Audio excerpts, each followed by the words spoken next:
Assalamualaikum warahmatullahi wabarakatuh. Alhamdulillah, tidak pernah berhenti kita memuji Sang Pencipta Allah. Dan itu wajib bagi setiap muslim memuji Tuhannya Allah Subhanahu wa taala. Apalagi kalau dia memahami bahwasanya kalimat alhamdulillah adalah kalimat penghubung antara dia dengan Sang Pencipta Allah. Dengan kalimat sederhana ini yang telah dipenuhi berkah dari Allah Subhanahu wa taala, segala kebutuhan kita di roda kehidupan di muka bumi ini akan terpenuhi. Maka selalulah menjadi orang yang membasahi lidah dan bibirnya dengan alhamdulillah. Selanjutnya kita panjatkan salam hormat kita kepada manusia terbaik yang telah membawa kepada kita hukum halal haramnya Allah. Manusia yang paling layak dijadikan sebagai suri tauladan, sukses menjadi seorang suami, ayah, teman atau sahabat, menjadi seorang saudagar, politikus, apa saja yang kira-kira dikejar menjadi target di muka bumi ini telah diraih oleh manusia terbaik ini. Begitu pula puncaknya dia telah menjadi hamba yang terbaik dalam beribadah kepada Allah Subhanahu wa taala. Maka buah tidak akan jauh dari pohonnya. Allah Subhanahu wa taala telah memerintahkan kita menjadikannya sebagai suri tauladan, mengikuti dan menciplak hidup manusia terbaik ini adalah ibadah bagi kita. Begitu pula dengan mengucapkan salam hormat sebagai salah satu bentuk kepatuhan kepada Allah dan juga kecintaan kepada manusia terbaik ini adalah ibadah, di mana Allah Subhanahu wa taala akan membalas dengan 10 kali tambahan rahmat dengan 1 kali mengucapkan salam hormat. Dan rahmat Allah luas sekali. Masuk di dalamnya adalah pengampunan dosa, peninggian derajat dan pemenuhan segala kebutuhan. Maka juga selain memuji Allah alhamdulillah, marilah kita membacakan salawat dan taslim kepada Nabi besar Muhammad sallallahu alaihi wasallam. Dengan izin Allah Subhanahu wa taala, bahasan tentang manusia-manusia terbaik setelah para nabi, yaitu sahabat-sahabat Rasulullah SAW, sudah berjalan sekitar 40 orang yang dibahas. Dan kisah demi kisah telah memberikan pelajaran baru bagi kita. Orang-orang yang telah mendahului kita dan telah meninggal dalam keadaan Islam. Dan mereka adalah orang-orang yang paling layak menjadi suri tauladan. Para sahabat Nabi ini manusia biasa seperti kita. Kalau Nabi-Nabi memiliki kedudukan khusus, maka orang yang paling dekat dengan kita adalah para sahabat Nabi. Dan banyak sekali ragam kehidupan mereka dengan hikmah Allah Subhanahu wa taala. Ada figur seperti Abu Bakar, Ali bin Abi Thalib, Khadijah radhiyallahu anhum majma'in, Zaid bin Harithah. Semua ini dari awal Islam terbit cahayanya di Jazirah Arab, mereka sudah beriman dan langsung meyakininya. Serta ukiran-ukiran emas mencatat sejarah mereka. Ada juga orang yang berjalan dimulai dengan permusuhan dulu. Sangat benci dengan Islam. Lalu kemudian berjalanlah waktu, mereka terus memusuhi Islam sampai akhirnya mendapatkan hidayah. Dan bagaimana kiprah mereka setelah mengetahui kebenaran Islam, seperti kasus Umar bin Khattab, kasus sahabat yang kita bahas pada siang ini insyaallah, Abu Sufyan bin Harith radhiyallahu anhum ajma'in. Ada juga Ikrimah bin Abi Jahal dan beberapa orang-orang yang dasarnya awalnya penuh dengan permusuhan, tapi akhirnya dapat hidayah. Sehingga dengan ragam keadaan ini, ada juga yang miskin, ada yang kaya, ada yang berkulit hitam, ada yang tampan, ada yang jelek, ada yang cacat. Banyak. Amr bin Jamuh cacat secara fisik. Bilal bin Rabah hitam ya, secara kulit atau warna kulitnya. Ada orang yang kaya raya, ada orang yang miskin. Banyak ragamnya. Semua itu sudah mewakili keadaan kita semuanya. Sehingga dari semua sisi kita bisa mengambil pelajaran. Kalau tidak dari sahabat ini, dari sahabat yang satunya. Kalau tidak dari yang satunya, kita ambil dari yang satunya lagi. Selalu saja pelajaran-pelajaran emas yang luar biasa. Teman-teman sekalian, menyebutkan tentang keutamaan sahabat ini tidak akan pernah habis. Dan Abdullah bin Mas'ud radhiyallahu anhu mengingatkan kepada kita, siapa yang ingin mengambil pelajaran sehingga dia punya panduan hidup, dia mengerti bagaimana melalui kehidupan ini sampai meninggal dan akhirnya di akhirat masuk surga, maka dia seharusnya mencontohi para sahabat Nabi ridwanullahi alaihim. Karena mereka adalah orang-orang yang sudah hidup mendampingi Nabi SAW. Kita mendampingi seorang figur saja, ahli ibadah, tiap hari dia bisa menasihatin kita, kita sudah merasa nyaman. Bagaimana orang-orang yang sempat hidup bersama Nabi SAW? Maka Abdullah bin Mas'ud mengingatkan kepada kita, mereka lah orang yang paling layak dijadikan sebagai suri tauladan. Nabi SAW mengingatkan kepada kita tentang kedudukan sahabatnya. Di antara hadis yang coba kita renungkan kembali ya. Kita coba memikirkan kembali bagaimana kedudukan mereka. Kata Nabi SAW, bintang-bintang itu adalah amanah bagi langit. Apabila bintang-bintang itu telah musnah, maka tibalah kiamat yang dijanjikan. Sedangkan aku adalah amanah bagi sahabat-sahabatku. Apabila aku telah pergi, maka tibalah apa yang telah dijanjikan Allah akan terjadi kepada para sahabatku. Ya, artinya setelah Nabi SAW meninggal akan ada perselisihan di antara mereka. Tetapi semua masih dalam koridor saling mengingatkan satu sama lain. Dan juga jadi pelajaran. Ya, kasus yang terjadi antara Ali bin Abi Thalib dengan Muawiyah, Ali bin Abi Thalib dengan Aisyah radhiyallahu anha majma'in. Ini adalah pelajaran-pelajaran bagi umat. Lalu kata Nabi SAW, sedangkan para sahabatku adalah amanah bagi para umatku. Sehingga apabila sahabat-sahabatku telah pergi, maka akan datanglah sesuatu atau perselisihan dan perpecahan yang ditentukan Allah bagi umatku. Atau yang sudah ditentukan atau ditakdirkan oleh Allah Subhanahu Wa Taala. Karena tidak maunya mereka kembali kepada wahyu. Hadis ini sahih diriwayatkan oleh Imam Muslim. Ya. Sampai ada hadis yang mulia juga yang berbunyi dan ini disahihkan oleh para ulama hadis. Kata Nabi SAW, nanti akan datang sepeninggalku orang-orang di antara kalian berperang. Kemudian mereka bertanya, karena ada sahabat-sahabatku, karena mereka sahabat-sahabatku, maka akhirnya Allah berikan kemenangan.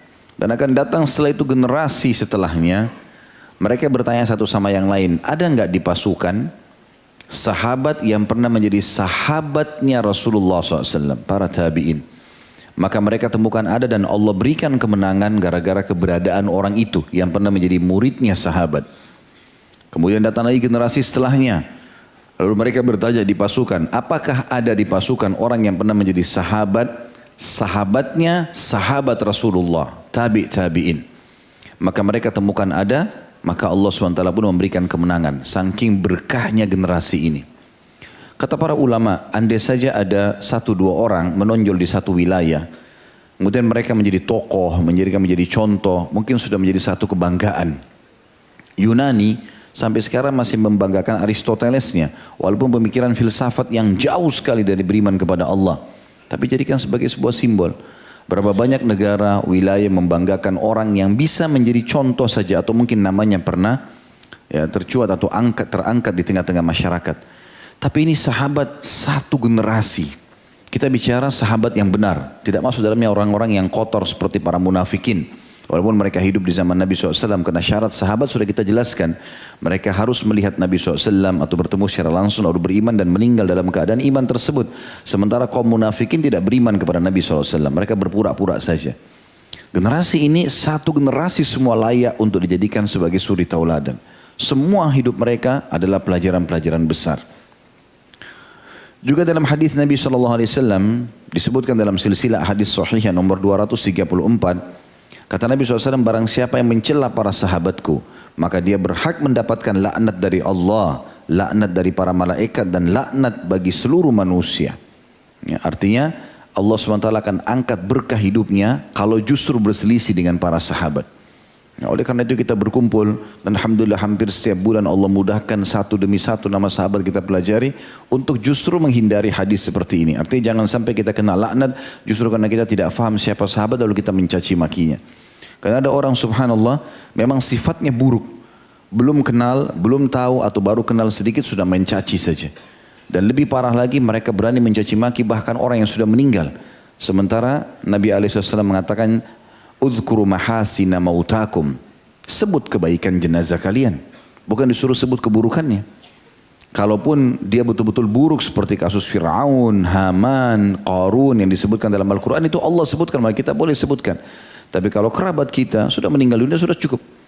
Kita jadikan pelajaran, oh ternyata orang ini salah, jangan kita ikuti. Ini penting untuk dipelajari. Bagaimana dengan para sahabat ridwanullah yang sudah berkorban untuk Nabi SAW. Sampai Iyas Al-Muzani rahimahullah pernah menerima sebutir apel atau satu buah apel dari tangan Anas bin Malik radhiyallahu anhu majma'in, sahabat Nabi yang mulia, pembantu Nabi SAW. Waktu itu Anas bin Malik sudah tua sekali, umurnya di atas 90 tahun. Rambutnya putih semua, alisnya putih, jenggotnya putih. Tapi dia sayang sekali Iyas karena muridnya, mau belajar sama dia. Lalu kemudian Iyas mencium-cium apel tersebut. Lalu murid-muridnya Iyas bertanya, kenapa anda mencium apel yang dikasih oleh Anas bin Malik? Kata dia, bagaimana saya tidak menciumnya, sementara saya terima dari tangan yang pernah menyentuh tangan Rasulullah SAW. Begitu luar biasa mereka mencintai para sahabat dan bagaimana mereka mendudukkan kedudukannya yang benar para sahabat Nabi ini. Semoga Allah berikan hidayah di zaman sekarang kelompok Syiah yang luar biasa mencaci maki sahabat, seakan-akan temannya saja atau kerabatnya kalau dicaci maki seperti itu, ya, maka mungkin sudah marah. Bagaimana dengan mertua Nabi SAW, Abu Bakar dan Umar ridwanullahi alaihim dan sahabat-sahabat Nabi yang lain. Juga Nabi SAW ingatkan, ya, kalau ada pembicaraan buruk tentang sahabat beliau kita disuruh diam, ya, tidak usah ikut campur. Dan itu disebutkan dalam silsilah hadis sahihah di nomor 24. Kata Nabi SAW, apabila disebutkan tentang para sahabatku maka diamlah. Maksudnya kalau ada yang sampai membicarakan seakan-akan menjurus pada keburukan mereka, jangan ikut-ikutan. Dan ini juga sudah disampaikan oleh Imam Syafi'i rahimahullah. Kalau antum masih ingat pernah saya ulangi ini, saya pernah sampaikan dan saya ulangi sekarang, yang pada saat beliau lagi berada di masjid dan kemudian beliau mau pulang setelah mengajar, ada muridnya yang datang bertanya, mengatakan, wahai imam, ya, kalau imam kita kiai, guru, wahai imam, bagaimana pendapat anda tentang apa yang terjadi antara Muawiyah sama Ali, antara Ali sama Aisyah, gitu. Dia ingin menarik sebuah informasi baru dia mau sebar luaskan. Ada orang biasa seperti itu, sengaja bertanya di majelis, kemudian tujuannya untuk memegang pendapat tersebut lalu menjatuhkan orang yang telah menyampaikan, atau sengaja ingin mencari ketenaran dengan cara seperti itu. Ya, karena tidak mungkin bagi orang-orang yang busuk hatinya seperti ini mendapat ketenaran dengan cara yang normal. Maka dia harus mencari orang yang bisa dijadikan sebagai pegangan supaya dia bisa terkenal. Itu banyak terjadi sampai zaman kita sekarang. Imam Syafi'i rahimahullah ulama besar. Sekarang saja namanya sudah luar biasa. Zaman itu juga sudah sangat dikenal. Maka sengaja dia datang mengatakan, bagaimana menurut anda? Dia berharap Imam Syafi'i menyalahkan salah satunya.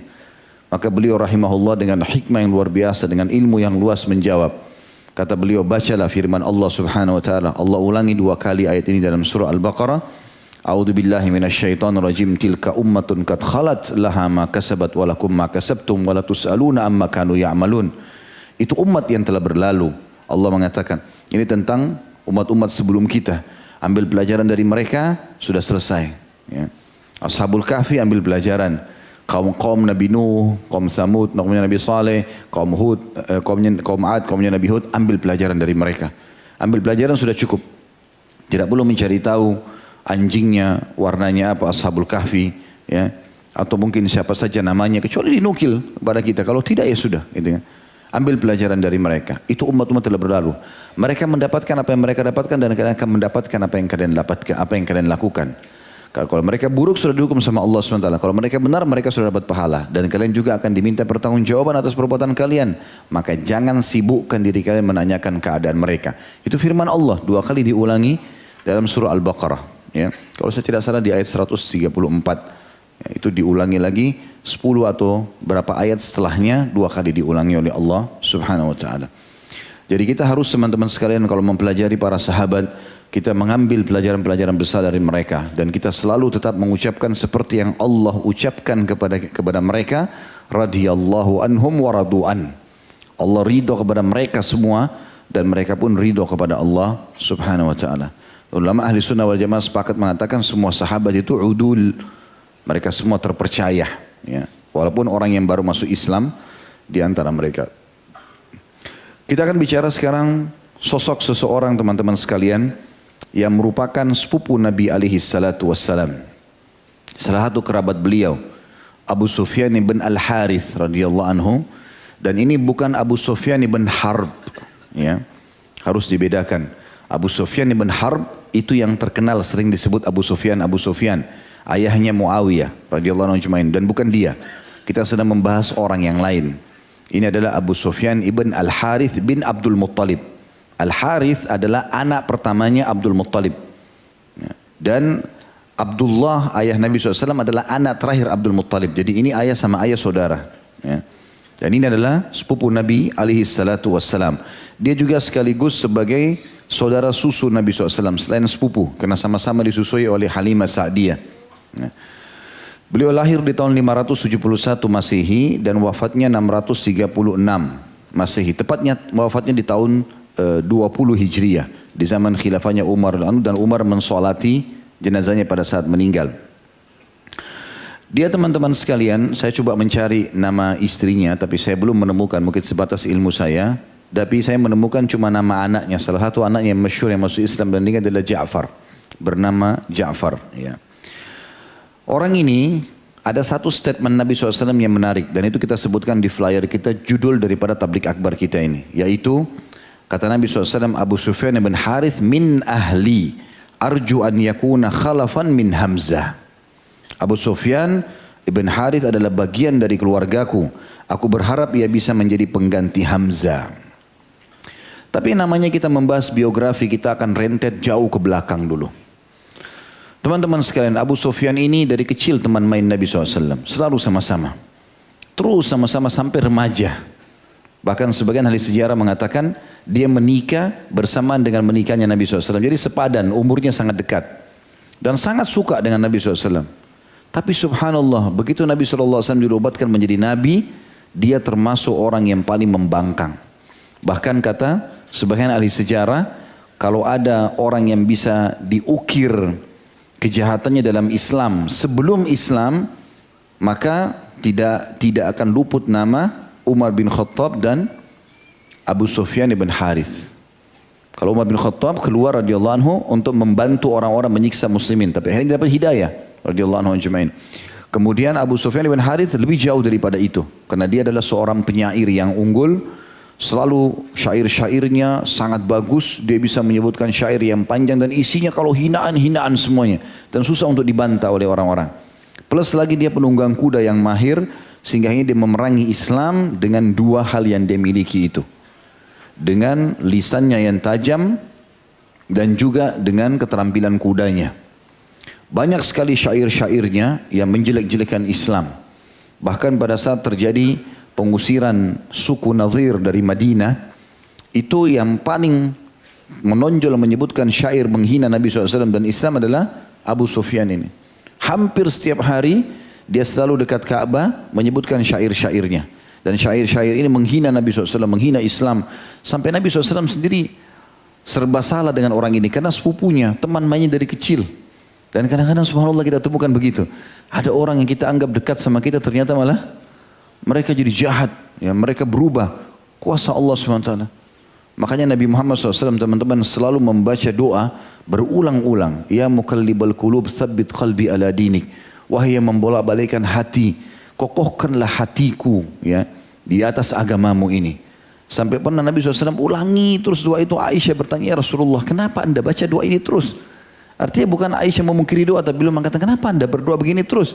Sementara anda siapa, sudah diampuni dosa anda yang lalu dan akan datang.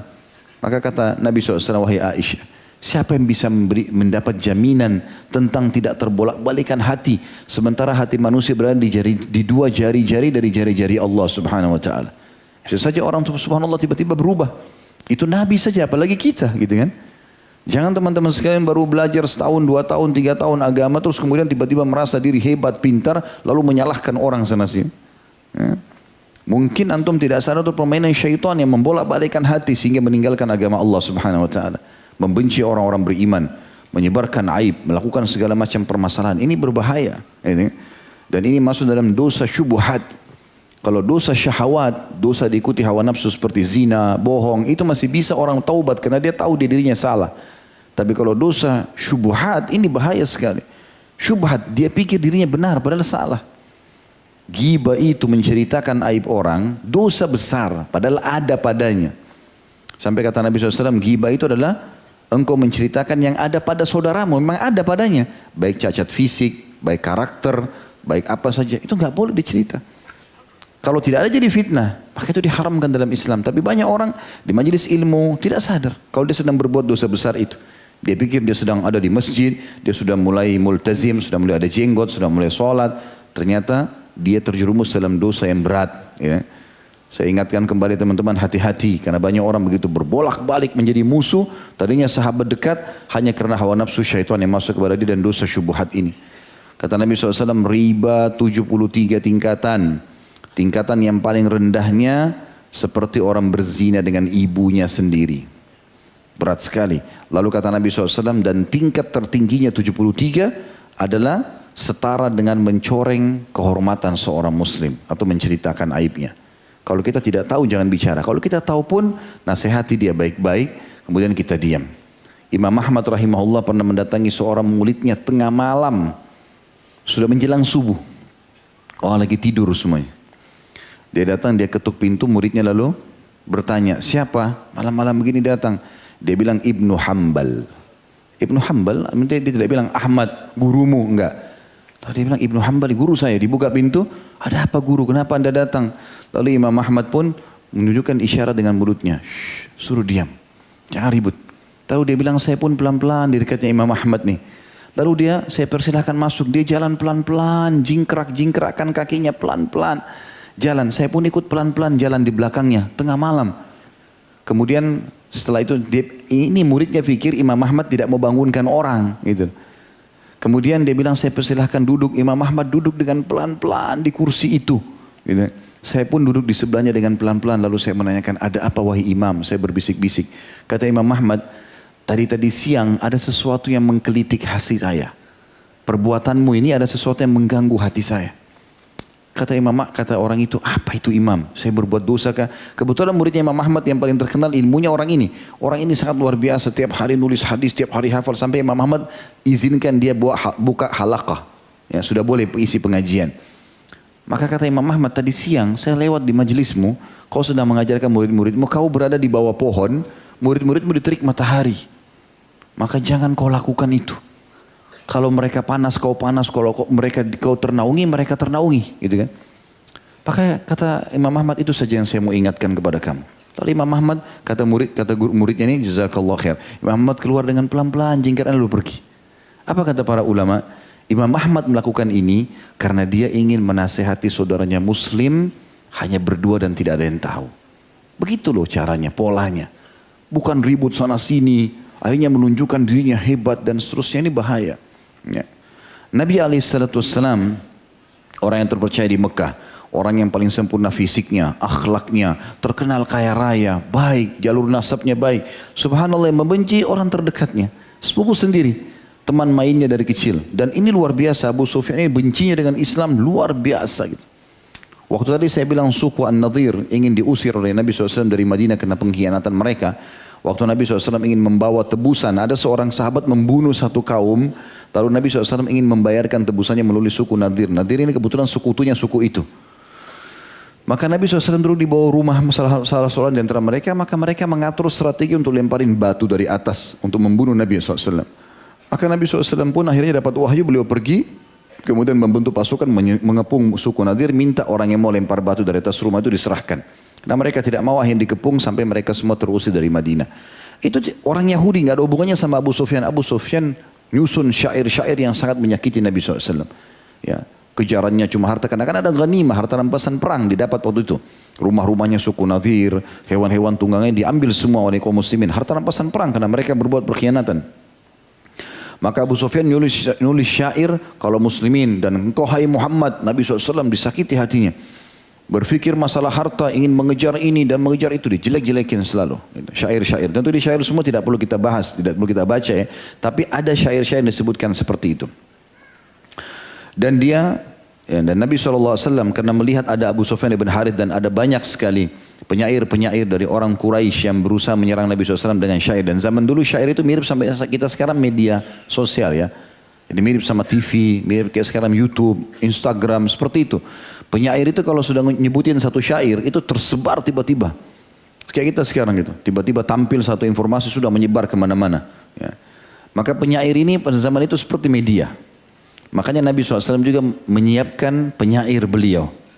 Yaitu Hasan ibn Thabit radhiyallahu anhu. Hasan ibn Thabit ini orang selalu membela Nabi SAW. Tapi begitu muncul Hasan ibn Thabit, yang paling pertama menjelek-jelekannya adalah Abu Sufyan ibn Harith. Terus saja orang ini menjelekkan Nabi SAW. Di antara yang dinukil, ya, dia mengatakan untuk menghina Hassan ibn Thabit, penyair Nabi SAW, dia mengatakan, ayahmu seorang ayah yang buruk dan pamanmu juga begitu. Kebetulan Hassan ibn Thabit, ayahnya Thabit ini juga seorang penyair, pamannya juga begitu dan dikenal. Tapi untuk menjelekkannya maka dikatakan, ayahmu jelek, buruk, pamanmu juga jelek. Engkau tidak lebih baik daripada ayah dan pamanmu juga. Kau pun sama dengan mereka. Sungguh orang yang paling berhak untuk tidak kamu celah lantaran keburukan yang ada pada dirinya adalah orang yang mendapati ayahnya seperti dirinya. Artinya, kalau kau mau balas syairku ini, nggak ada gunanya buat kau. Karena ayahku lebih terkenal daripada ayahmu, pamanku lebih terkenal daripada pamanmu, dan aku seperti mereka. Seperti itu dia membahasakannya. Lalu dibalas oleh Hassan ibn Thabit radhiyallahu anhu mengatakan, bukanlah telah kusampaikan surat kepada Abu Sufyan tentangku, apa yang tersembunyi kini menjadi terang. Artinya, kalaupun kau mengatakan seperti apa yang kau katakan, ayahku buruk, pamanku buruk, tapi kau harus tahu, aku sekarang muslim. Dan itu jauh lebih baik daripada pembanggaan nasab seperti yang kau nisbatkan itu. Engkau telah mengejek Muhammad, lalu kubuat bantahan dan di sisi Allah atas hal itu kuharap balasan. Artinya, aku membela Nabi SAW walaupun kau jelekkan itu sepupumu sendiri, kerabatmu sendiri, dan aku berharap pahala dari sisi Allah. Kamu mengejeknya sedang kamu dengannya tidak sepadan. Kalaupun kau jelekkan Muhammad, jangan usah bawa-bawa saya. Kamu sama Nabi kami jelas tidak sepadan. Karena yang satu jelek dan yang satu terpuji. Artinya kau jelek sementara Nabi SAW adalah orang yang terpuji. Terus saja ada beberapa syair-syair, tapi itu tidak kita bahas sebagaimana saya katakan. Tapi hari terus berlalu dan Abu Sufyan sibuk terus berjalan dalam penentangannya dan perselisihan. Apabila terjadi bukan cuma lisan, terjadi peperangan melawan kaum muslimin, maka Abu Sufyan orang yang paling pertama partisipasi dengan hartanya. Jadi dia sama Abu Sufyan ibn Harb. Nanti kan kita bahas masalah Abu Sufyan ibn Harb radhiyallahu anhu majma'in. Dua-duanya Abu Sufyan dikenal dengan dua Abu Sufyan penyerang Islam. Ya, tapi yang satu tentu punya pola, yang satu punya pola. Maka dia selalu ikut dengan hartanya, dia ikut dengan pedangnya. Ya, sampai-sampai di perang Badr dia hadir, di perang Uhud dia Badr, semua peperangan melawan kaum muslimin dia hadir. Ya. Kemudian setelah itu berjalan waktu sampai akhirnya kekuatan muslimin mulai menguat. Ringkas ceritanya di Jazirah Arab, karena mulai pasukan Quraisy terpukul itu setelah terjadinya perang Ahzab, ya, atau perang Khandaq. Karena mereka datang dengan 10.000 pasukan kuda, tapi mereka terpukul mundur setelah 43 atau 44 hari mengepung Madinah, dan mereka terusirkan dengan angin yang kuat mengusir mereka pada malam itu. Ini juga ada kisah sendiri tentunya di dalam kajian sirah sudah saya sampaikan, dan masuk Islamnya Naim bin Mas'ud radhiyallahu anhu ajma'in itu merupakan salah satu penyebab dari menangnya kaum muslimin. Yang jelas teman-teman sekalian, pada saat itu Nabi SAW mengatakan mulai hari ini Quraisy tidak akan memerangi kita lagi.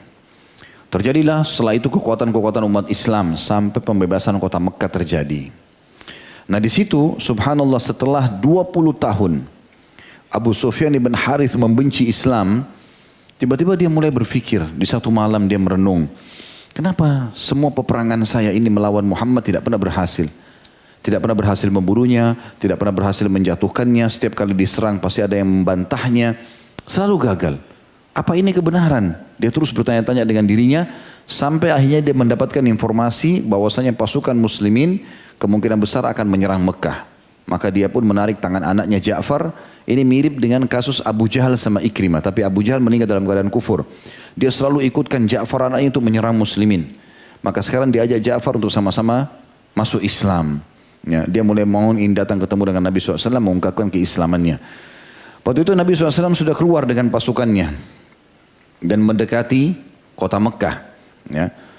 Maka Abu Sufyan pun ini mendekat, ya, dengan pasukan muslimin lalu ingin masuk di kemah bertemu dengan Nabi SAW. Tapi Nabi tidak mau menerimanya sama sekali. Karena Nabi SAW sudah tahu orang ini buruk. Sampai Ummu Salamah radhiyallahu anha istri Nabi SAW yang menemani Nabi SAW pada saat itu mengatakan, ya Rasulullah, keduanya anak pamanmu. Betul ada dua orang datang. Abu Sufyan bin Harith bin Abdul Muttalib dan Abdullah bin Abi Umayyah bin Al-Mughirah. Dua-dua adalah sepupu Nabi SAW. Dua-duanya jahat dengan Islam. Mereka mau syahadat. Nabi SAW tolak. Kata Nabi SAW dengan jawaban yang jelas, aku tidak memerlukan mereka berdua. Putra pamanku itu telah menodai kehormatanku. Sedang putra bibiku dan semendaku itu adalah orang yang pernah mengatakan di Mekah apa yang telah dikatakan olehnya. Maka Nabi SAW menolak terus. Dia tunggu Nabi keluar kemah, dikejar, Nabi SAW buang muka. Nggak mau sama sekali, nggak bisa menerima lagi. Dan ini manusiawi sekali. Karena Nabi SAW manusia biasa, cuma beliau dinobatkan menjadi Nabi gitu kan. Tidak ada wahyu yang menegurnya. Pada saat itu maka Nabi SAW terbawa dengan perasaan menganggap orang ini sangat jahat. Menjelek-jelekan Islam, memerangi kaum muslimin. Semua peperangan selalu dia hadir, lisannya tajam. Maka Nabi SAW tolak dia. Sampai akhirnya Abu Sufyan mengambil inisiatif. Kebetulan dia punya anak kecil yang masih sekitar 5-6 tahun, dibawa sama dia waktu itu. Maka dia mengatakan di depan kemah Nabi SAW, andai saja Rasulullah tidak mau menerimaku, maka aku akan putuskan tangan kedua anakku ini. Dan aku akan, bukan cuma itu, aku akan pergi meninggalkan kota Mekah, sampai dimanapun aku akan pergi, sampai Allah SWT binasakan aku dalam keadaan kafir ini. Karena tidak mau lagi diterima oleh Nabi SAW. Maka Nabi dengar perkataan dia. Dan Nabi tahu Abu Sufyan ibn Harith ini kalau berkata dia akan jalankan. Maka Nabi SAW keluar dari kemah kemudian menerima keislaman dia. Masuk Islamnya dia. Tapi pada saat itu masih ada beban-beban di dalam hati Nabi SAW. Ini mirip dengan kasus waktu Nabi SAW merasa masih ada beban dengan masuk Islamnya Wahsy. Orang yang telah menombak pamannya di perang Uhud. Gitu kan? Waktu dia masuk Islam, Nabi SAW terima syahadat lalu Nabi SAW mengatakan berpalinglah dariku hai Wahsy. Karena kalau aku melihatmu aku akan mengenang ya pamanku, gitu kan. Tapi Nabi SAW terima keislamannya. Sampai Wahsy mengatakan saya merasa tidak mungkin menebus kesalahanku itu membunuh paman Nabi SAW kecuali aku membunuh musuh Allah yang sepadan. Maka dia pakai tombaknya yang sama yang membunuh Hamzah untuk membunuh Musailam al-Kadzab, nabi palsu yang muncul di akhir hidup Nabi SAW. Dan pada saat itu dia bersyukur kepada Allah SWT karena dia membunuh penjahat itu. Tapi yang jelas pada saat itu setelah masuk Islam, Abu Sufyan mulai merangkai syair-syairnya yang masyhur untuk memuji Islam, memuji muslimin dan ingin menunjukkan kepada Nabi SAW keseriusannya. Di antara syair-syair dia mengatakan, demi Tuhan, saat di hari di mana panji aku bawa agar pasukan Muhammad dikalahkan pasukan Lat. Maksudnya pasukan Lat, Lat ini nama Tuhan mereka. Lat diambil dari kata-kata ilah. Mereka panggil dulu patung-patung mereka dengan Al-Lat wal Uzza. Diambil dari kata-kata Izzah, sifat-sifatnya Allah SWT. Dia bilang dulu waktu saya memegang bendera untuk memerangi pasukan Muhammad, bagai pejalan kebingungan di malam gelap gulita, kini saatnya aku ditunjuki dan mendapatkan petunjuk tiba. Artinya dulu itu aku dulu gelap, bodoh, nggak ngerti apa-apa. Dan sekarang aku sudah mendapatkan petunjuk. Sang penuntun menuntunku di jalannya Allah atau di jalan Allah. Padahal dengan bengis dan kejam aku mengusirnya. Maksudnya begitu luar biasanya Nabi SAW ini. Sampai-sampai aku dulu begitu bengis mengusirnya, memeranginya. Tapi toh dia juga menuntunku ke jalan Allah. Aku diseru dan dianggap bagian dari dirinya. Bahkan Nabi SAW tetap mengakui aku sebagai sepupunya dan kerabatnya. Sekalipun aku tidak kaitkan diriku dengannya. Sekalipun aku pada saat itu mengatakan dia bukan sepupuku, dia begini, aku membencinya. Sementara aku menghalangi dan berpaling darinya. Mereka bukan orang yang berucap dengan hawa nafsunya. Padahal Nabi SAW itu orang yang baik, tidak berucap dengan hawa nafsunya. Siapa seperti itu meski pandai kan didustakan tercelah. Ingin kurai kerelaan mereka meskipun tak akan menyertainya. Siapapun yang melakukan perbuatan seperti Nabi SAW pasti akan ada yang mencelahnya. Dan aku termasuk itu. Tapi sekarang aku sudah masuk Islam, aku ingin meraihnya ridhonya dan menyertainya. Aku berusaha menjadi orang yang baik. Selama aku belum diberi petunjuk di setiap kesempatan, katakanlah pada Thaqif, aku tidak ingin memeranginya, dan katakan pada Thaqif itu selainku atau yang lainnya. Bukan dalam pasukan yang menebaskan atau menewaskan Amir aku berada, bukan ulah lisan, bukan pula tanganku penyebabnya. Maksudnya di sini adalah Thaqif, ya, suku yang ada di kota Taif 80 km dari Mekah, gitu kan. Nanti kita ceritakan dia termasuk ikut dalam peperangan tersebut. Artinya dia mau mengatakan kalau seandainya saya ini harus membuktikan dengan memerangi Thaqif, maka saya akan ikut memeranginya walaupun Thaqif dulu adalah sekutu dia. Ya, partner dia dalam bisnis, ya. Orang-orang dekat dengan dia, ada pernikahan antara Quraisy dengan orang-orang Thaqif dan seterusnya. Dia katakan sejumlah kabilah datang dari negeri yang jauh jaraknya, para pemuka kaum datang dari Siham dan Sardad pula.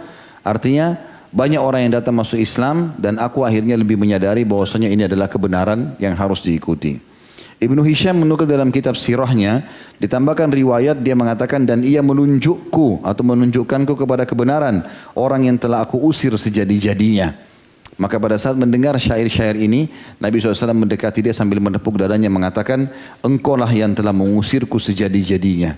Ya, kata sebagian ulama hadis yang dimaksud dengan perkataan Nabi SAW adalah waktu Nabi ingin menyerang atau ingin hijrah ke Madinah, maka Abu Sufyan ibn Harb mengiklankan siapa yang menangkap Muhammad hidup-hidup atau mati 100 ekor unta.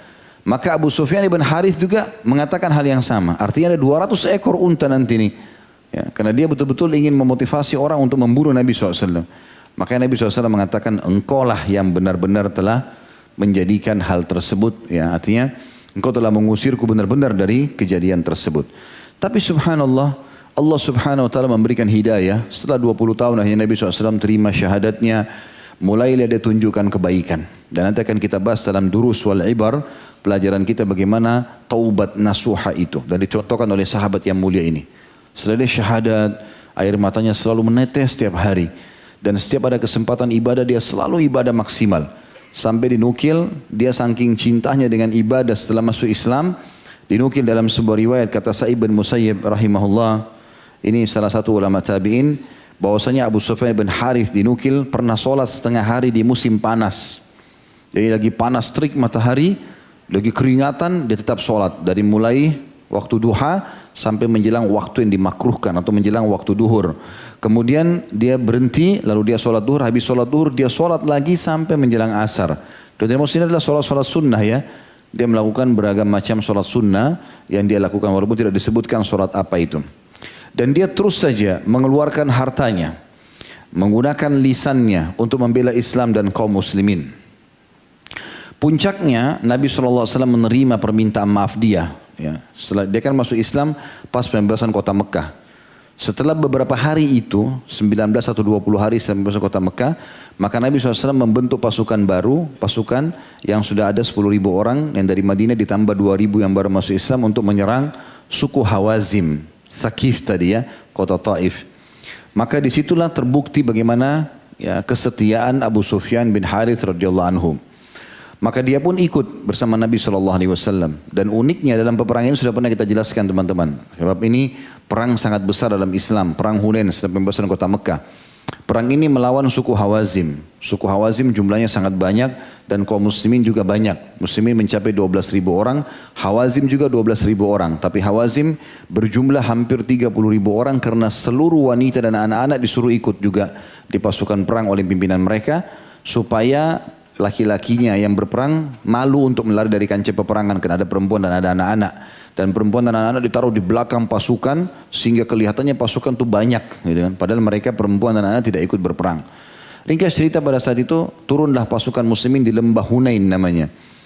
Rupanya lembah ini sudah dikepung oleh suku Hawazim. Dan mereka sudah buat parit-parit, lubang-lubang, terus mereka tutup dengan pelapa-pelapa kurma, di atasnya ditaruh ya tanah-tanah pasir sehingga mereka sembunyi di dalam. Jadi kalau pasukan muslimin lewat bisa ditusuk dari bawah. Begitu juga di lereng-lereng gunung mereka lakukan itu. Nabi SAW menyuruh dari 12.000 pasukan ini, rupanya ada di antara sahabat yang bicara, kita tidak akan mungkin kalah dengan jumlah ini. Jadi sudah pernah kita jelaskan teman-teman, ini masuk dalam bab syamata namanya. Menganggap remeh. Ya.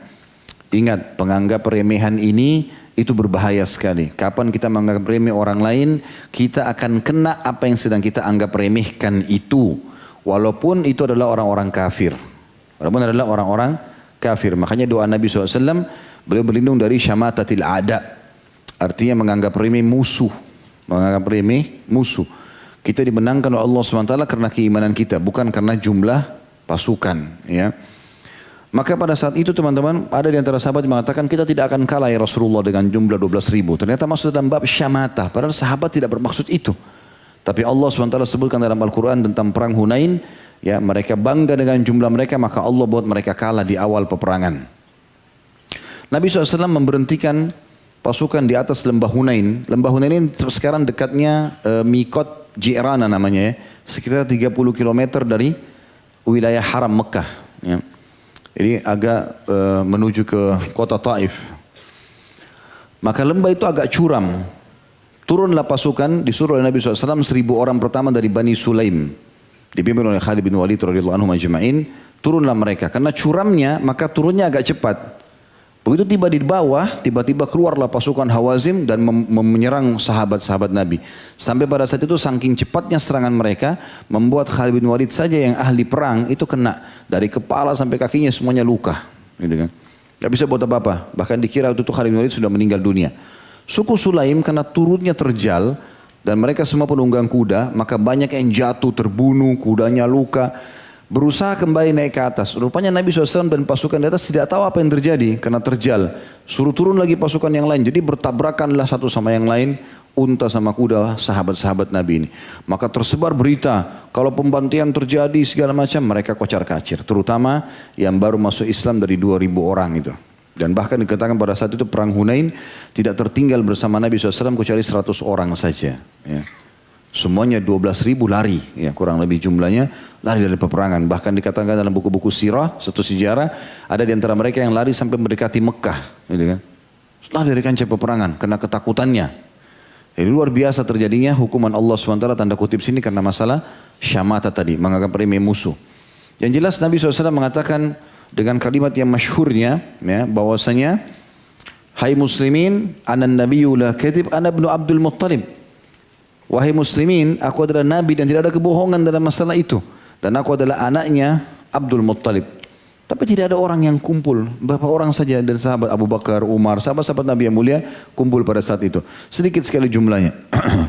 Kemudian Nabi SAW bilang kepada Abbas. Abbas kebetulan lewat pamannya. Suaranya keras, lantang sekali Abbas. Maka kata Nabi SAW, wahai Abbas, panggillah muslimin. Wahai muslimin, ini ada Nabi, tidak ada kebohongan, dia anaknya Abdul Muttalib. Ada yang dengar suara Abbas, ada yang kembali, ada yang tidak. Jumlahnya sedikit, 1, 2 orang, 3 orang. Akhirnya Nabi SAW mengatakan, panggil ashabu syajarah. Orang-orang yang membaiatku di bawah pohon pada saat baiat Ridwan. Ya, waktu terjadi umrah qadha, waktu saat akan terjadi umrah setelah perang Ahzab, tempat muslimin ya tertahan di perbatasan haram. Saya sudah pernah ceritakan ini lalu 1397 orang atau 1398 orang itu membaiat Nabi SAW di bawah pohon kalau mereka akan janji setia akan berperang sampai mati. Maka Nabi SAW menjamin bagi mereka surga. Yang jelas waktu itu Nabi SAW bilang kepada Abbas, panggil ashabu syajarah, orang yang membaiat di bawah pohon. Dipanggil oleh Abbas, wahai ashabu syajarah, kumpullah, mana janji setia kalian? Nah pada saat itu yang mendengar kembali, berkumpullah sekitar 100 orang.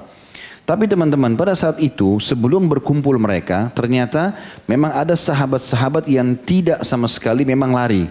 Tetap di sekeliling Nabi SAW. Di antaranya adalah Abu Sufyan bin Harith ini.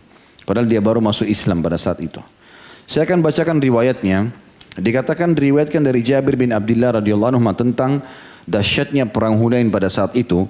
Tak kala kami datang di lembah Hunain, kami berjalan menurun ke salah satu lembah dari lembah-lembah yang ada di Tihama yang luas. Tihama maksudnya nama wilayah itu ya. Kami benar-benar jalan menurun dengan deras karena curam.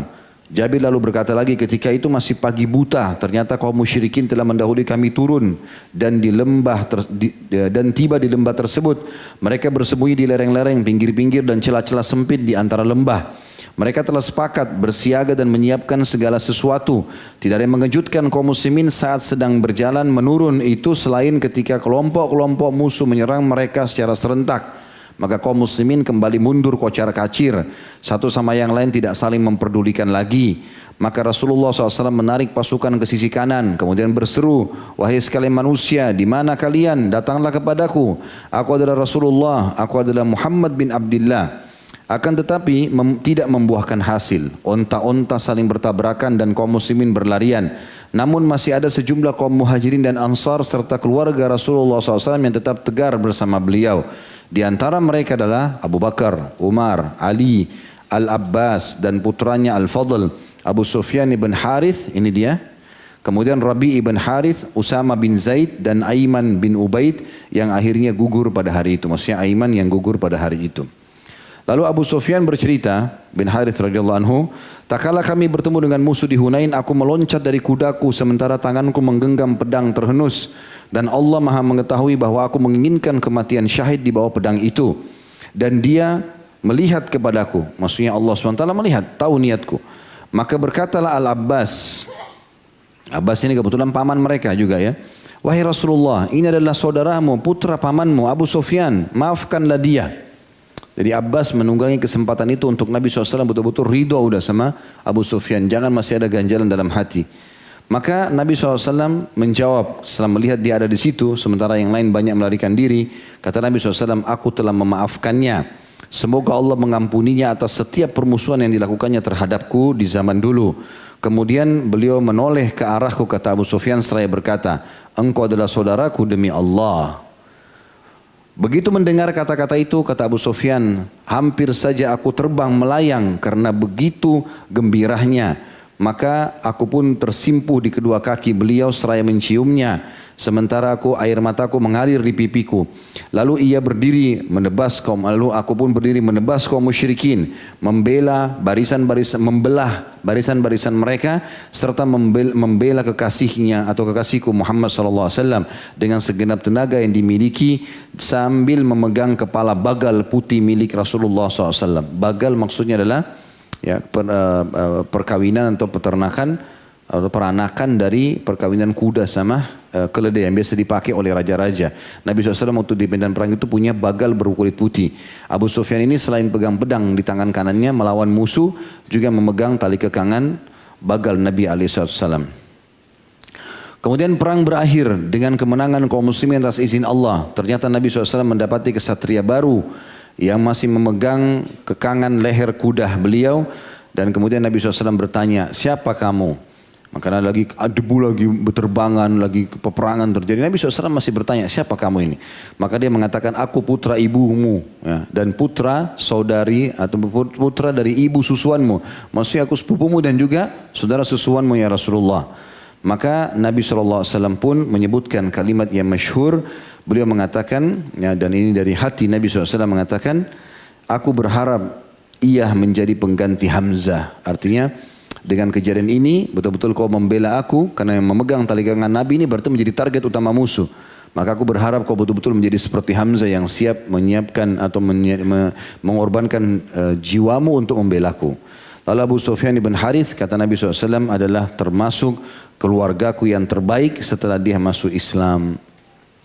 Teman-teman sekalian, berjalanlah waktu, meninggallah Nabi SAW. Karena setelah perang Hunain balik, dari perang Hunain Nabi SAW sudah mulai ya, mengatur orang menerima tamu-tamu yang datang masuk Islam.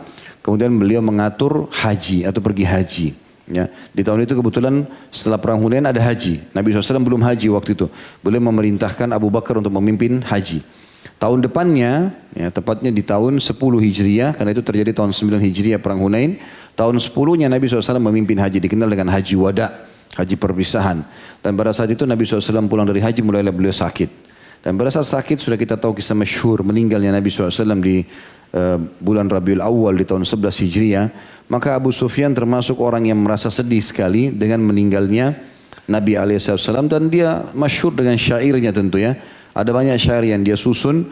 Lalu kemudian dia menyusun syair-syair yang memuji Nabi SAW dan juga merasa sedih karena kehilangan. Di antara syairnya dia mengatakan, waktu Nabi SAW meninggal, aku tidur gelisah hingga malamku menjadi tak lelap.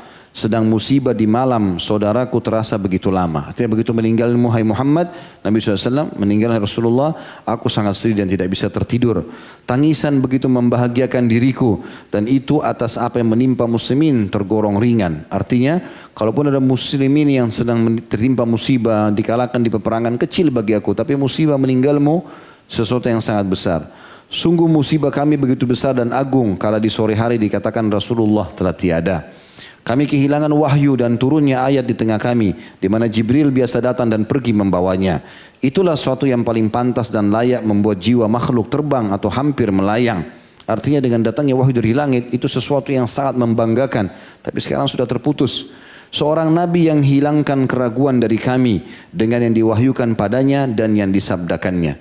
Artinya dengan nabi ini kami hilang semua keraguan tentang Allah sehingga kami beriman. Dan apapun disabdakan semuanya kami terima dengan baik. Ia menunjuki hingga kami tak takut dilanda kesesatan. Dan sang Rasul bagi kami adalah petunjuk jalan. Kami tidak melihat di antara orang hidup yang sepertinya dan dari orang yang mati tidak ada yang setara dengannya. Artinya selama kau hidup ya Rasulullah, kau orang yang terbaik secara fisik, secara jalur nasab, secara akhlak, secara ilmu, segala macam. Dan pada saat kau meninggal pun tidak akan ada mungkin yang setara dengan kamu. Wahai Fatimah, dipanggil anak Nabi SAW. Jika engkau gelisah, maka itu adalah wajar. Jika engkau tidak gelisah, maka itu adalah jalan yang benar. Artinya, waktu Nabi SAW dikuburkan, Abu Sufyan ada di situ. Kemudian dimasukkanlah jenazah Nabi SAW. Fatimah sempat lewat, lalu Fatimah menangis terisak-isak. Lalu beliau mengatakan, apakah jiwa kalian bisa yang meletakkan debu di atas jasad Nabi SAW. Orang pada nangis semuanya. Maka Abu Sufyan menyebutkan syairin, wahai Fatimah, kalau kau gelisah, wajar. Tapi kalau kau bisa bersabar, itu jalan yang benar. Karena itu ajaran ayahmu.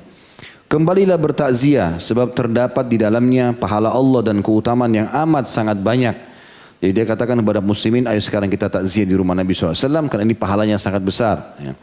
Katakanlah tentang ayahmu dan janganlah pernah bosan. Sungguh mengucapkan keutamaan ayahmu akan dibalas. Lalu dia balik kepada Fatimah mengatakan, hai Fatimah, sebutkan semua kebaikan ayahmu. Apapun itu.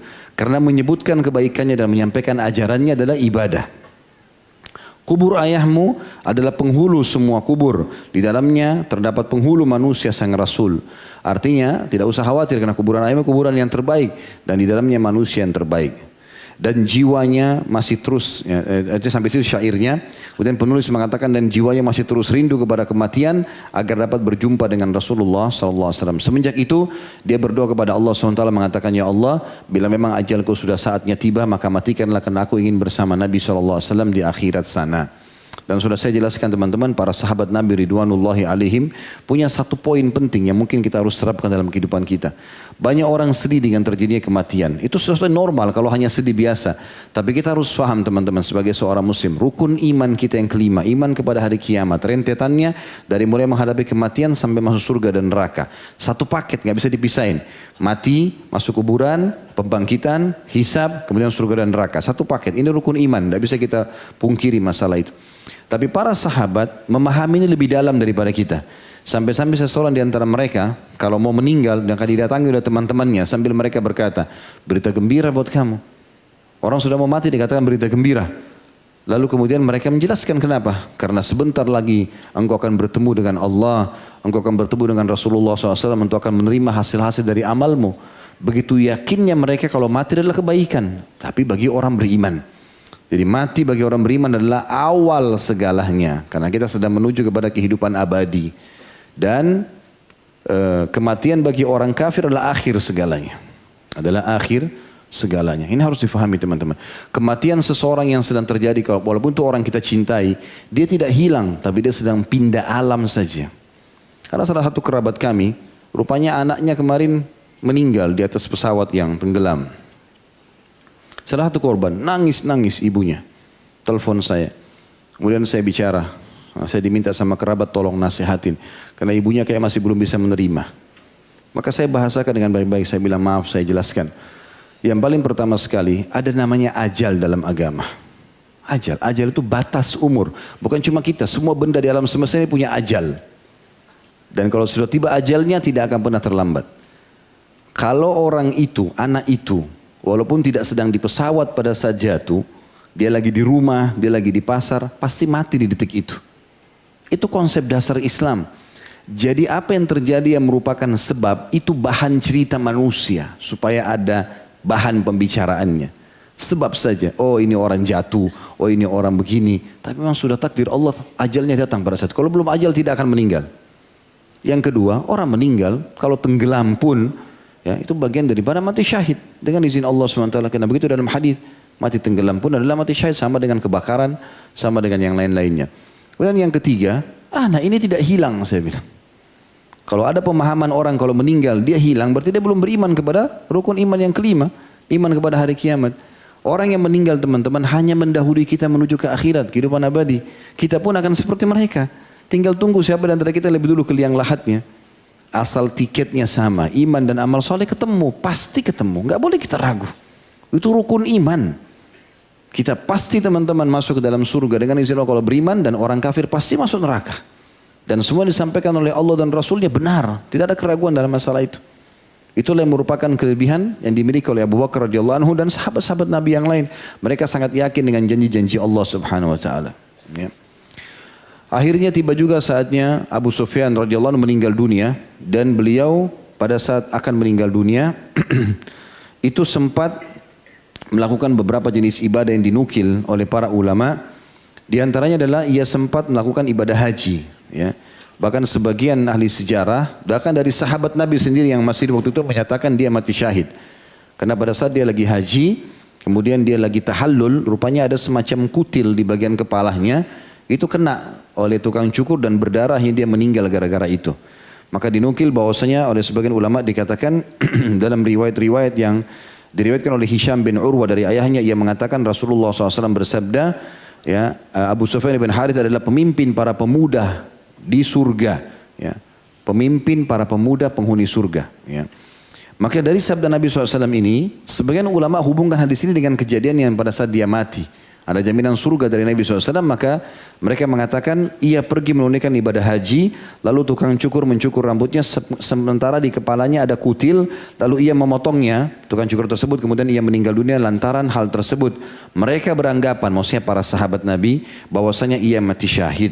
Dan ini disebutkan di footnote nomor 17 di buku kita, semua perawinya thiqat dan bisa dipercaya. Dan ini juga dinukil oleh Ibnu Hajar dalam kitab Al-Isabah di jilid 1 halaman 196, dan Al-Hakim juga meriwayatkan dalam kitab Mustadrak jilid 3 halaman 255, dan juga ini dinyatakan sahih oleh Imam Az-Zahabi rahimahumullah. Akhirnya itu ibadah, dan juga diantara ibadah yang lain adalah sebelum dia meninggal, dan nanti akan kita bahas dalam masalah pelajaran kita tentang adanya firasatul mu'min, firasatnya orang beriman. Dia rupanya sebelum meninggal dunia beberapa hari, dia sudah merasa dia akan meninggal dunia.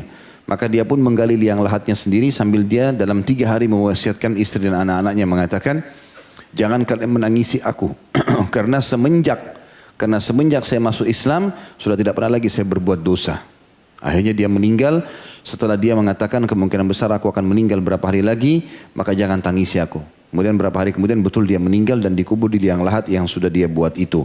Dan dia meninggal di tahun 20 Hijriah dan disolatkan langsung oleh Umar bin Khattab radhiyallahu anhu majma'in, dan beliau ya dikuburkan di kuburan Baqi. Dan kita sudah tahu kuburan Baqi adalah salah satu kuburan di muka bumi ini yang didoakan oleh Nabi alaihi salatu wassalam, seluruh penghuninya akan mendapatkan pengampunan dosa. Ya. Baik, kita sekarang masuk teman-teman ke manaqibnya atau keutamaannya, keutamaan Abu Sufyan bin Harith radhiyallahu anhu ajma'in. Yang pertama, dia adalah seorang sahabat, dan ini sebuah kedudukan yang luar biasa. Ya. Ini sebuah kedudukan tersendiri karena sahabat punya kedudukan tersendiri. Bahkan Nabi SAW memuji para sahabatnya sebagaimana kita jelaskan tadi di awal-awal pertemuan.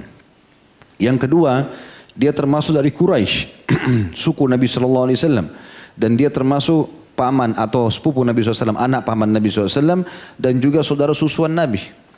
Jadi banyak hubungannya dengan Nabi SAW, selain satu suku, selain punya kerabat, juga saudara susuan, dan ini sudah cukup untuk memberikan kedudukan dia, apalagi dia sempat masuk Islam. Karena kata Nabi SAW, sebaik-baik kalian adalah orang-orang yang memang baik di jahiliyah lalu masuk Islam. Ya, kalau mereka punya kedudukan di zaman jahiliyah lalu mereka masuk Islam, maka mereka adalah orang sebaik-baik kedudukan. Ini berarti kelebihan. Yang ketiga, dia setelah masuk Islam memperbaiki Islamnya dan dia taubat nasuha. Ya, sampai akhirnya Nabi SAW ridho dengan dia dan memohonkan ampunan untuknya, tepatnya tadi pada saat terjadi perang Hunain. Ya. Dan ini luar biasa karena keridhaan Nabi SAW. Dan dalam beberapa riwayat disebutkan pada saat Nabi SAW mengatakan, siapa ini yang pegang tali kekangan kuda Nabi SAW? Kata dia, aku adalah sepupumu ya Rasulullah. Maka Nabi SAW mengatakan, aku telah ridho kepadamu. Maka Abu Sufyan pun menangis terisak-isak sambil berdiri dekat kaki Nabi SAW dan menciumnya, lalu mengatakan, ya, aku sangat bahagia pada hari ini. Yang keempat, Nabi SAW memposisikannya sebagai pengganti Hamzah. Dan kita tahu Hamzah memiliki kedudukan tersendiri radhiyallahu anhu ajma'in di sisi Nabi SAW. Dan kata Umar bin Khattab radhiyallahu anhu, kami tidak pernah melihat Nabi SAW menangis terisak-isak lebih dahsyat ya, dibandingkan pada saat matinya Hamzah. Sangat sedih, dan Hamzah membela Islam dari awal. Tapi bagaimana kedudukan Abu Sufyan sampai-sampai Nabi posisikan dia seperti Hamzah. Dan ini tidak mudah. Ya. Kemudian selanjutnya, yang kelima adalah dia masuk Islam sebelum pembebasan kota Mekah. Sebagian ulama mengatakan dia mendapatkan pahala juga hijrah. Sebagaimana Abbas, paman Nabi juga masuk Islam di waktu yang sama. Abu Sufyan ibn Harb juga masuk Islam di waktu yang sama. Dan setelah mereka sudah tidak lagi hijrah. Karena kata Nabi SAW, la hijrah ba'dal fath. Tidak lagi hijrah dari Mekah ke kota Madinah setelah pembebasan kota Mekah. Karena sudah menjadi kota Islam. Nah, ini keutamaan sendiri. Dan dalam Al-Quran Allah menjanjikan orang-orang yang hijrah dan berjihad akan dapat pengampunan dosa dan masuk surga. Kemudian yang keenam, dia ikut dalam perang pembebasan kota Mekah dan juga perang Hunain serta perang Tabuk. Ya, semua peperangan ini diikuti oleh Abu Sufyan bin Harith radhiyallahu anhu majma'in, dan dia ikut di pembebasan kota Mekah untuk membuktikan tentang kebenaran Islamnya. Jadi kota Mekah adalah kota dia, dan sekarang dia menyerang keluarganya sendiri, teman-temannya sendiri. Tapi untuk membuktikan keislamannya benar, dia masuk dalam pasukan muslimin lalu menyerang Mekah. Kalau Abu Sufyan bin Harb yang satu, itu cuma masuk Islam lalu dia masuk ke Mekah, tapi dia tidak bergabung dengan pasukan muslimin. Dia hanya sekedar menjadi penjamin bagi penduduk Mekah. Tapi Abu Sufyan bin Harith tidak bergabung di pasukan. Dan kapan Nabi SAW suruh serang, terjadi peperangan, maka terjadi peperangan lah pada saat itu. Dan dia hadir juga di Hunain. Tadi sudah kita ceritakan Hunain ini termasuk peperangan yang dimuliakan dalam Islam. Dan termasuk peperangan yang dihadiri oleh malaikat. Ada dua peperangan Nabi SAW dihadiri oleh malaikat. Perang Badr yang malaikat ikut serta dalam peperangan. Dan perang Hunain malaikat datang tapi tidak ikut berperang. Jadi kan, hanya datang membuat musuh lari takut, ya, mereka lari ketakutan meninggalkan ranca peperangan. Kemudian juga yang ketujuh, dia telah mengganti keburukan menjadi kebaikan, ya, dan dia membuktikan kebenaran Islamnya itu terutama dengan bukti syair-syair. Yang dia balik semua syair-syair dia dulu di masa jahiliyah menjadi syair-syair pembelaan terhadap Islam. Begitu juga dengan hartanya yang dia keluarkan semua untuk menebus harta yang pernah diperangi Islam. Juga pedang yang dia gunakan untuk memerangi orang-orang musyrik setelah dia mengetahui Islam. Yang terakhir, yang kedelapan adalah dia mati dalam keadaan Islam. Dan dihitung oleh para ulama mati syahid. Ya, karena dia meninggal dalam keadaan berihram, masih tahallul, ya.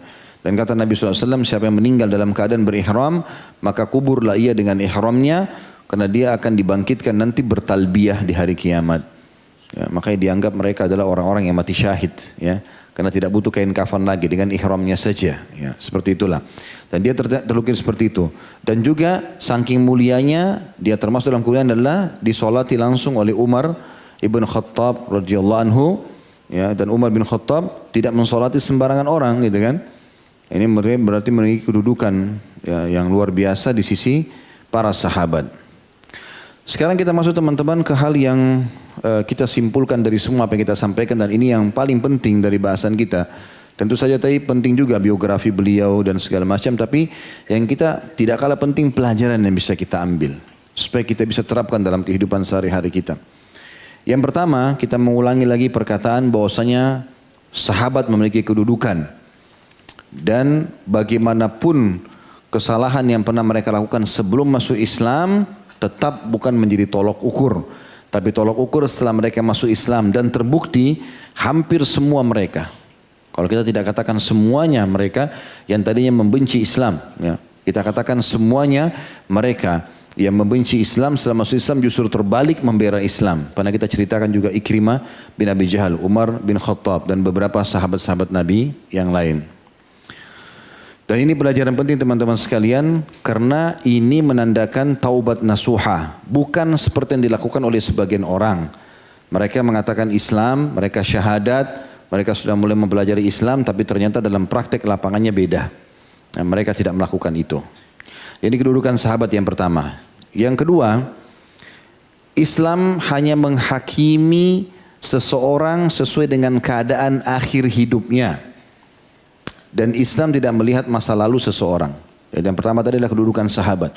Terbukti Abu Sufyan bin Harith, walaupun radhiyallahu anhu dia membenci Islam, tapi yang sekarang kita pelajari adalah akhir hidupnya.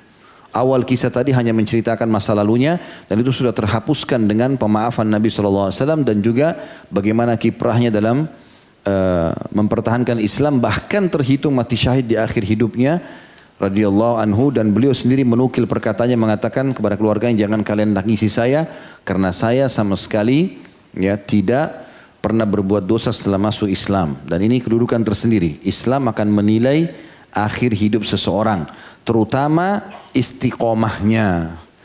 Nah ini sedikit teman-teman saya beri sebuah gambaran ya. Kita kalau mau mengikuti satu perlombaan, apa saja kita mau daftar perlombaan, mudah. Kita kalau mau mengejar prestasi di perlombaan itu, mudah. Mau juara 1, juara 2, juara 3, tinggal berusaha. Ini kan, latihan yang maksimal kita akan bisa. Tapi yang sulit itu mempertahankan kejuaraan itu. Ya. Kalau ada orang ikut pertandingan juara 1 terus, itu luar biasa itu. Berarti dia bisa melakukan istiqomahnya kalau bahasa kita.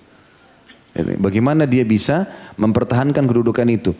Jadi awal orang sadar dapat hidayah, dia mulai masuk Islam atau dia mulai ikut pengajian kalau kita sekarang.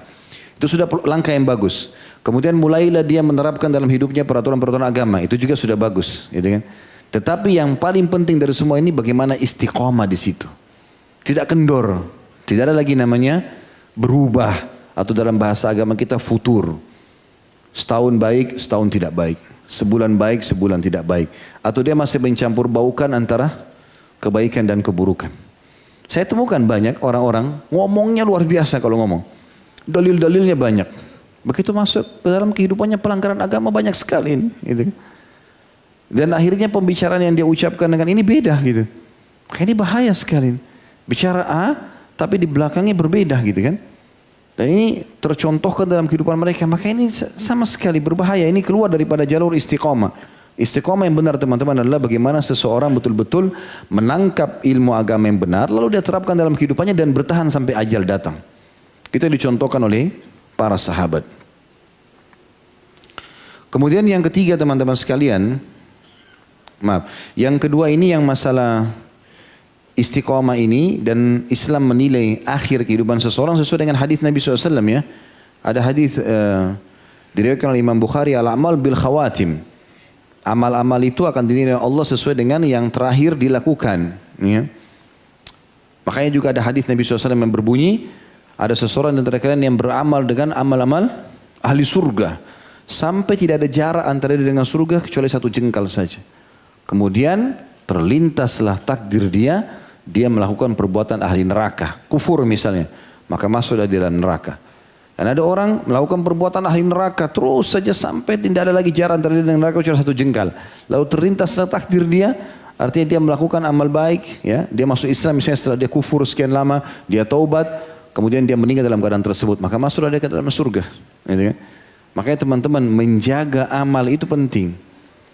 Kata Nabi SAW, janganlah seseorang dari kalian mengatakan dulu saya pernah sholat malam. Itu dulu. Sekarang, hari ini, besok, lusa, selama kita ada, pertahankan. Bahkan kata Nabi SAW untuk memudahkan kita, amal yang paling Allah cintai adalah amal yang rutin dijaga walaupun sedikit. Sholat duha 2 rakaat, terus antum kerjakan sudah 10 tahun, lebih baik daripada 12 rakaat tapi cuma sekali. Ya. Atau sholat malam, tiap malam walaupun cuma 2 rakaat tapi tiap hari antum kerjakan. Walaupun lebih afdal 8 sampai witir dengan 3 rakaat jadi 11 rakaat lebih afdal. Tapi kalau ada orang cuma mau lakukan 2 rakaat saja tapi dia istiqomah terus saja sampai dia 10 tahun dia kerjakan. Sampai mau meninggal pun dia kerjakan. Itu lebih Allah cintai daripada dia sholat malam hari ini besok tidak. Sholat malam 2 hari seminggu tidak sholat. Maka itu ya berbeda. Makanya para sahabat juga menukil perkataan yang mengatakan kami tidak melihat di masa Nabi SAW orang yang ketinggalan takbiratul ihram pertama kecuali orang munafik. Jadi istiqomahnya mereka. Sampai kalau terdengar azan kami satu sama lain saling menopang temannya, ya, walaupun yang lagi sakit dipikul ke masjid.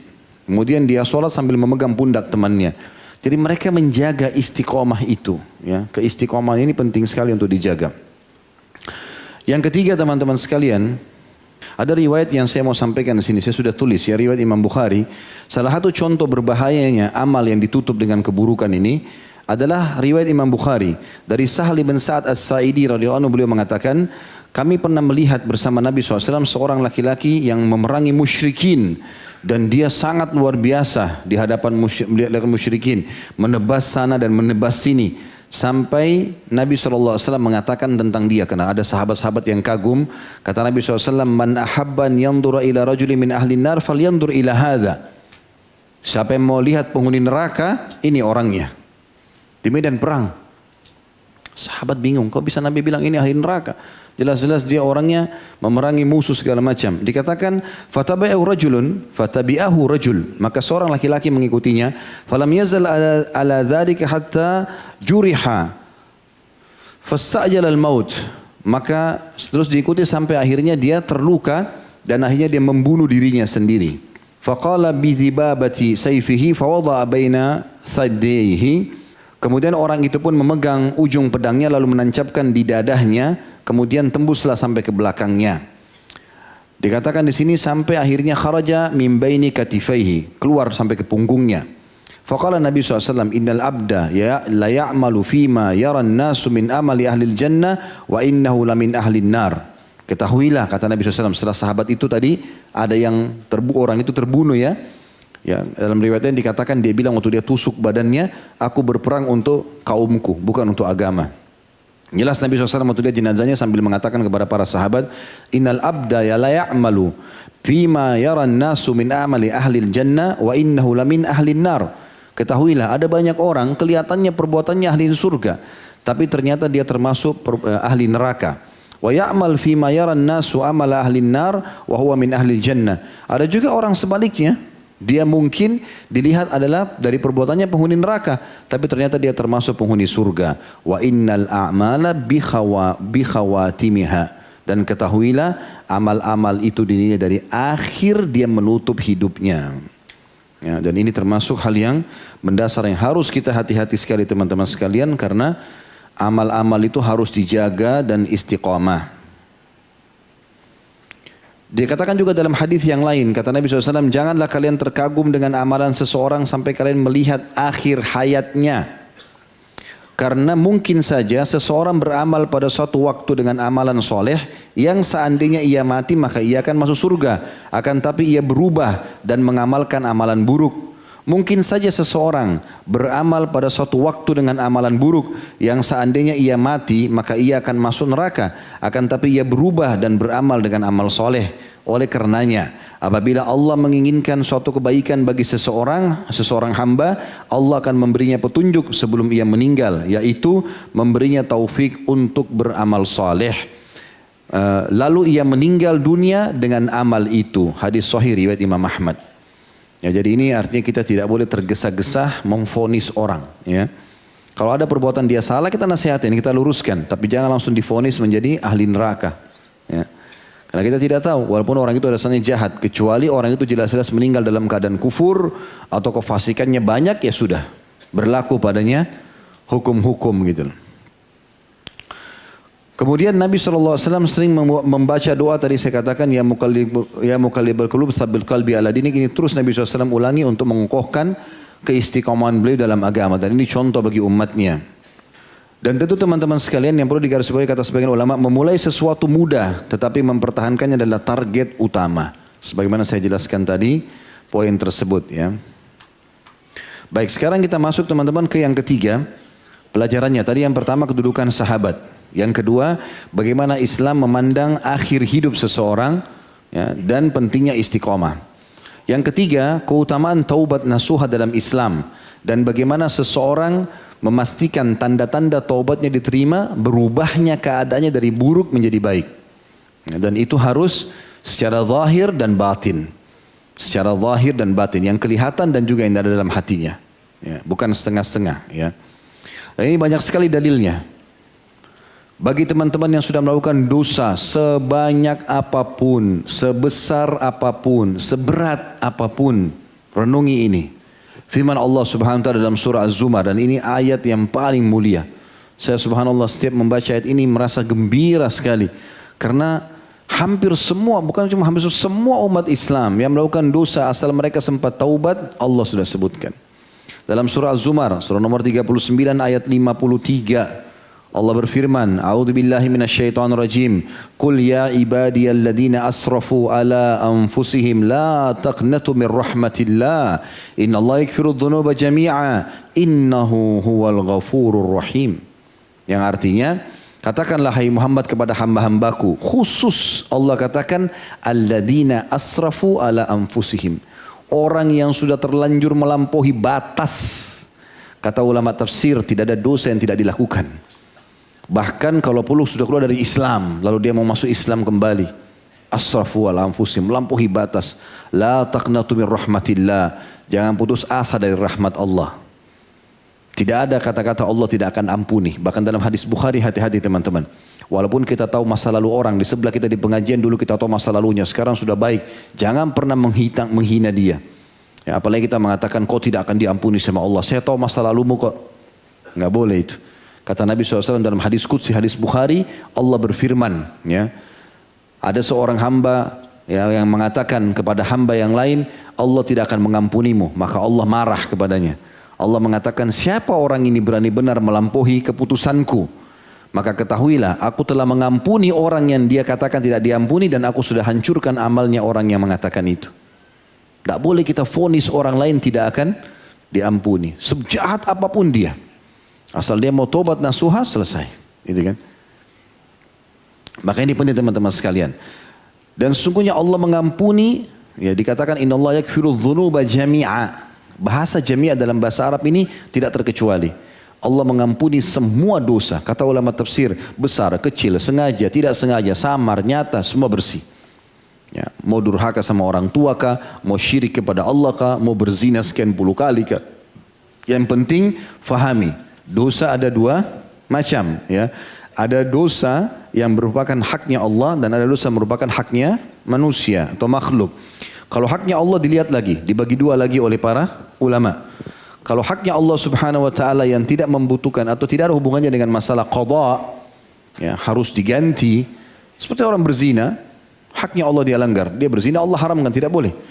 Dia berzina, lalu dia taubat kepada Allah, sudah selesai. Enggak ada konsekuensi yang lain. Enggak ada konsekuensi. Tapi kalau misalnya dia bertaubat, sementara dia pernah tidak keluarin zakat misalnya.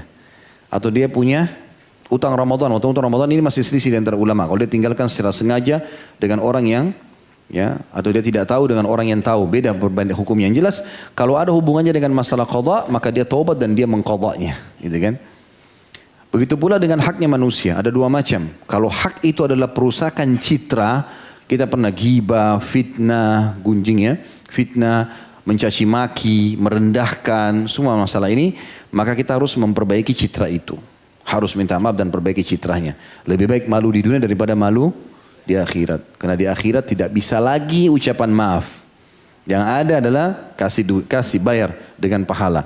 Kata Nabi SAW, siapa yang punya masalah dengan saudaranya muslim di dunia, selesaikan di sini, halalkan. Sebelum datang akhirat tidak berlaku lagi dirham dan dinar, nggak ada lagi. Gitu kan? Kata para sahabat, apa di sana ya Rasulullah? Kata Nabi SAW, pahalamu dan dosanya dia. Pahalamu bayar, kalau habis dosanya dia kau ambil. Ini bahaya. Untuk apa kita setengah mati sholat, puasa lalu diambil oleh orang lain? Gara-gara mau campuri urusan orang lain, rumah tangganya, pekerjaannya, fisiknya, apa untungnya buat kita? Gak ada untungnya. Ingat, kaidah hidup syar'i yang jelas. Kata Nabi SAW, min husni islami mar'i tarkuhu ma la ya'ni. Termasuk kesempurnaan Islam seseorang, dia meninggalkan apa yang tidak bermanfaat buat dia. Bukan urusan antum, jangan campurin. Gak usah masuk di situ. Ingat, bertanya juga sama orang, ikhwas sekalian, akhwat sekalian rahimakumullah, bertanya, sebelum tanya ke orang, tanya diri sendiri dulu. Pertanyaan ini penting gak buat saya? Ya, mau tanya bajunya orang, mau tanya topinya, mau tanya tasnya, mau tanya kerjaannya, mau tanya rumah tangganya. Penting gak buat antum ini? Ada urusannya gak? Kalau baju orang dia pakai bagus, kita tanya, memang kita ingin tahu mau beli, gak ada masalah. Tapi kalau setiap ketemu orang, oh bajunya beli di mana? Padahal nggak ada urusan sama dia. Kenapa warnanya begini? Kenapa begitu? Nggak perlu semua bertanya. Mungkin teman-teman sekalian dia pinjam baju tetangganya. Ya? Lah iya, lagi basah dia pakai baju tetangga kan? Antum tanya dia jadi nggak enak. Bagaimana istrinya? Mungkin baru cerai. Kita nggak tahu, mungkin pertanyaan itu tidak enak buat dia. Bagaimana orang tuamu? Mungkin orang tuanya baru meninggal, kita nggak tahu. Tidak semua pertanyaan itu harus dilontarkan. Bertanya kalau perlu dan tanya diri kita sendiri dulu, perlu nggak pertanyaan ini? Ya? Apalagi masuk ke zona orang lain, nggak boleh. Ya? Kita memasukkan gembira dalam hati seorang muslim, menutupi aibnya adalah ibadah yang sangat besar pahalanya di sisi Allah SWT. Jangan balik ini. Jangan balik sibuk dengan keadaan orang lain yang tidak ada gunanya. Bahaya sekali. Yang kedua dalam dosa sama manusia adalah masalah materi. Mencuri, mengambil barang yang bukan hak, makan makanan yang bukan hak kita, pulpen, baju kaos, topi, buku, apa saja. Sendal. Ya, soalnya sampai di masjid pun ada pencuri sendal ini. Ya. Di rumah Allah aja berani mencuri. Gimana ceritanya ini? Ya. Bahkan tasnya orang dicuri. Berapa banyak CCTV tangkap begitu. Masuk dalam taklim penampilannya saja, tapi luar biasa mencuri. Orang mencuri di rumahnya manusia aja sudah menakutkan, apalagi mencuri di rumahnya Allah ini. Terlalu berani gitu ya. Lagian untuk apa mencuri ini? Apa gunanya? Kerja, kenapa enggak kerja? Kita semua punya potensi yang sama kan? 24 jam waktu, 24 jam waktu kita semua, mata kita dua sama-sama. Ada orang yang 25 jam waktunya. Ada sini punya 25 jam? Enggak. Ada yang 3 matanya? Enggak. Semuanya sama, berarti potensinya sama kan? Untuk apa mencuri nih? Dosa besar, nggak ada gunanya. Hubungan kita rusak sama orang. Kerja, mulia. Kata Nabi SAW, tidak ada orang yang membuka pintu iffah. Iffah itu kemuliaan. Mau terima tapi dengan imbalan, dia kerja. Kecuali Allah bukakan pintu kekayaan. Dan tidak ada orang yang membuka pintu mengemis, kasih sayain. Kecuali Allah bukakan pintu kemiskinan. Ya. Baik, selanjutnya teman-teman sekalian. Firman Allah Subhanahu wa taala yang mulia, dan ini Allah mengatakan Allah mengampuni semua dosa-dosa. Sesungguhnya Allah itu Maha Pengampun dan Maha Pengasih. Ayat yang lain dalam surah An-Nisa, surah nomor 4 ayat 13. Allah Subhanahu wa taala juga berfirman, ayat 110. Ya. An-Nisa ayat 110. A'udzu billahi minasyaitonir rajim. Wa may ya'mal su'an aw yadhlim nafsahu thumma yastaghfirillaha yajidillaha ghafurar rahima. Barang siapa yang mengerjakan keburukan dan mendolimi dirinya. Kata ulama tafsir, maksud mendolimi adalah dosa yang dia lakukan diulang-ulangi sama dia. Terulang-ulang sekian lama. Gitu kan? Kemudian dia beristighfar kepada Allah, dia akan dapatkan Allah Maha Pengampun dan Maha Pengasih. Ayat-ayat mulia sekali. Allah mau kita baik, kita masuk surga. Allah nggak mau kita masuk neraka. Asal mau tobat saja, dan tobat itu indah, ikhwan. Kenapa tidak mau tobat? Hanya fahami teman-teman sekalian, tobat itu adalah betul-betul menyesali kesalahan kita, menyadari itu sebuah kesalahan bukan cuma dari lisan, batinnya pun begitu, kemudian dia meninggalkannya. Dengan serius dia tinggalkan, bukan main-main. Ada banyak ikhwah sudah ikut pengajian, sudah tahu riba haram, tapi masih ada tapinya. Tapi terus ini. Ya. Jadi kapan mau 100% tobat ini hijrah, ya kan? Masih ada tapi nggak usah pakai tapi, nggak usah peduli manusia. Makan yang halal saja, kalau enggak biar kelaparan nggak apa-apa, gitu kan? Nggak boleh masuk yang haram lagi. Sudah stop, masa-masa lalu sudah selesai, tutup semuanya. Kalau enggak sekarang berubah ikhwah, kapan antum berubah? Coba. Kalau enggak sekarang taubat, kapan taubat? Kalau enggak sekarang jadi orang baik, kapan? Mau tunggu ajal datang baru menyesal? Menyesal ikhwah sekalian, menyesal. Waktu kita nggak ada lagi, waktu nggak ada. Nggak ada jaminan kita masih hidup nanti malam, nggak bisa. Sampai Umar bin Khattab mengingatkan, hasibu anfusakum qabla an tuhasabu. Hisab baik-baik dirimu sebelum kau dihisab sama Allah, gitu kan? Dia mengatakan wazinu a'malakum qabla an tuzan. Timbang amal-amal kalian sebelum ditimbang nanti hari kiamat. Juga dalam firman Allah yang lain dalam surah Asy-Syura, surah nomor 42 ayat 25. Allah SWT berfirman, firman Allah luar biasa, banyak sekali masalah taubat. Ini saya pilih beberapa ayat saja. A'udzu billahi minasyaitonir rajim. Asy-Syura surah nomor 42 ayat 25. Wa huwal ladzi yaqbalu taubata an ibadihi wa ya'fu 'anis sayyi'at wa ya'lamu ma taf'alun. Dialah Allah satu-satunya yang menerima taubat hamba-hambanya. Ingin kembali kepada Allah, Allah terima semuanya dari hamba-hambanya. Dan dia memaafkan semua kesalahan. Kata ulama tafsir, Allah enggak sebutkan wa ya'fu 'anis sayyi'ah. Dan dia memaafkan kesalahan, dipakai mufrad, tidak. Allah pakai jamak, wa ya'fu 'anis sayyi'at. Dan Allah memaafkan semua salah-salah, sebanyak apapun kata ulama tafsir. Bahkan dalam banyak hadis disebutkan, Nabi SAW mengatakan, ya, Allah memaafkan dosa walaupun sebanyak buih di lautan. Jadi dosa-dosa itu luar biasa. Ya. Allah maafkan semua.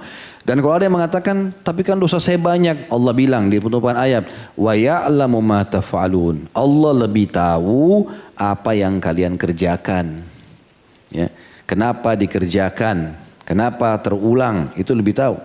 Ada seorang sahabat teman-teman sekalian berkata kepada baginda Nabi SAW, ya Rasulullah, kalau saya buat dosa, apa yang saya harus lakukan? Kata Nabi SAW, istighfar. Kembali kepada Allah, astagfirullah. Astagfirullah itu seperti penyampaian maaf kepada Allah. Ya, kalau kita lagi salah sama orang, maafin saya ya, itu istighfar. Taubat artinya berjanji sama Allah tidak mengulang. Kita kayak buat surat pernyataan, saya berjanji tidak akan mengulang, itu taubat. Gitu kan. Maka sahabatnya mengatakan, ya Rasulullah, kalau saya buat dosa, istighfar kepada Allah. Taubat kepadanya. Kalau saya ulangi ya Rasulullah, satu waktu iman saya lemah, saya ulangi. Kata Nabi SAW, istighfar lagi.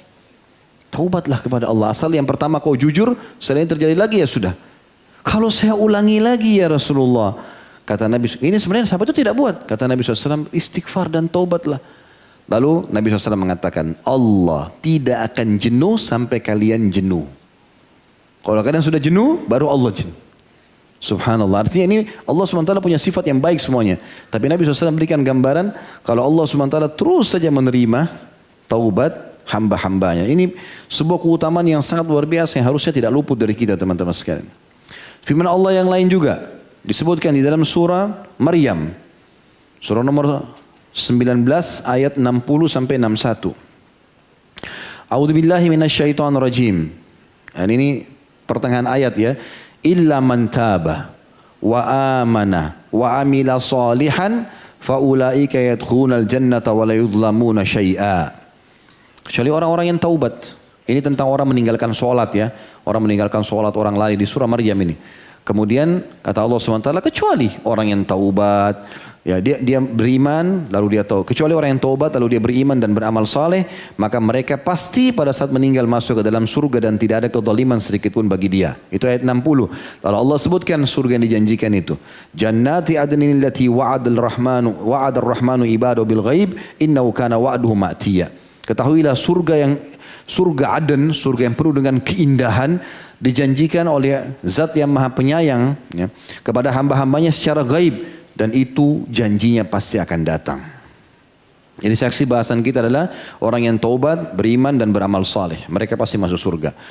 Kemudian juga dalam surah Nuh, surah nomor 71 ayat 10 sampai ayat 12 tentang keutamaan istighfar dan taubat akan mendatangkan rezeki, kesehatan, ketentraman hidup, kedamaian. Enak sekali itu. Saya yakin di sini insya Allah ikhwan dan akhwat kita semua, bukan cuma antum, saya mungkin kita memiliki masa lalu yang salah, pernah buat dosa, manusia buat salah gitu kan. Tapi setelah kita hijrah, kita coba, kita belajar, kita faham, ada kenikmatan. Kalau enggak mungkin antum mau tunggu 2 jam begini. Enggak mungkin kita mau sholat berjamaah di masjid, enggak mungkin terdorong untuk kita beristighfar dan bertobat kepada Allah SWT. Maka itu ada kenikmatannya. Ini tinggal dipertahankan saja.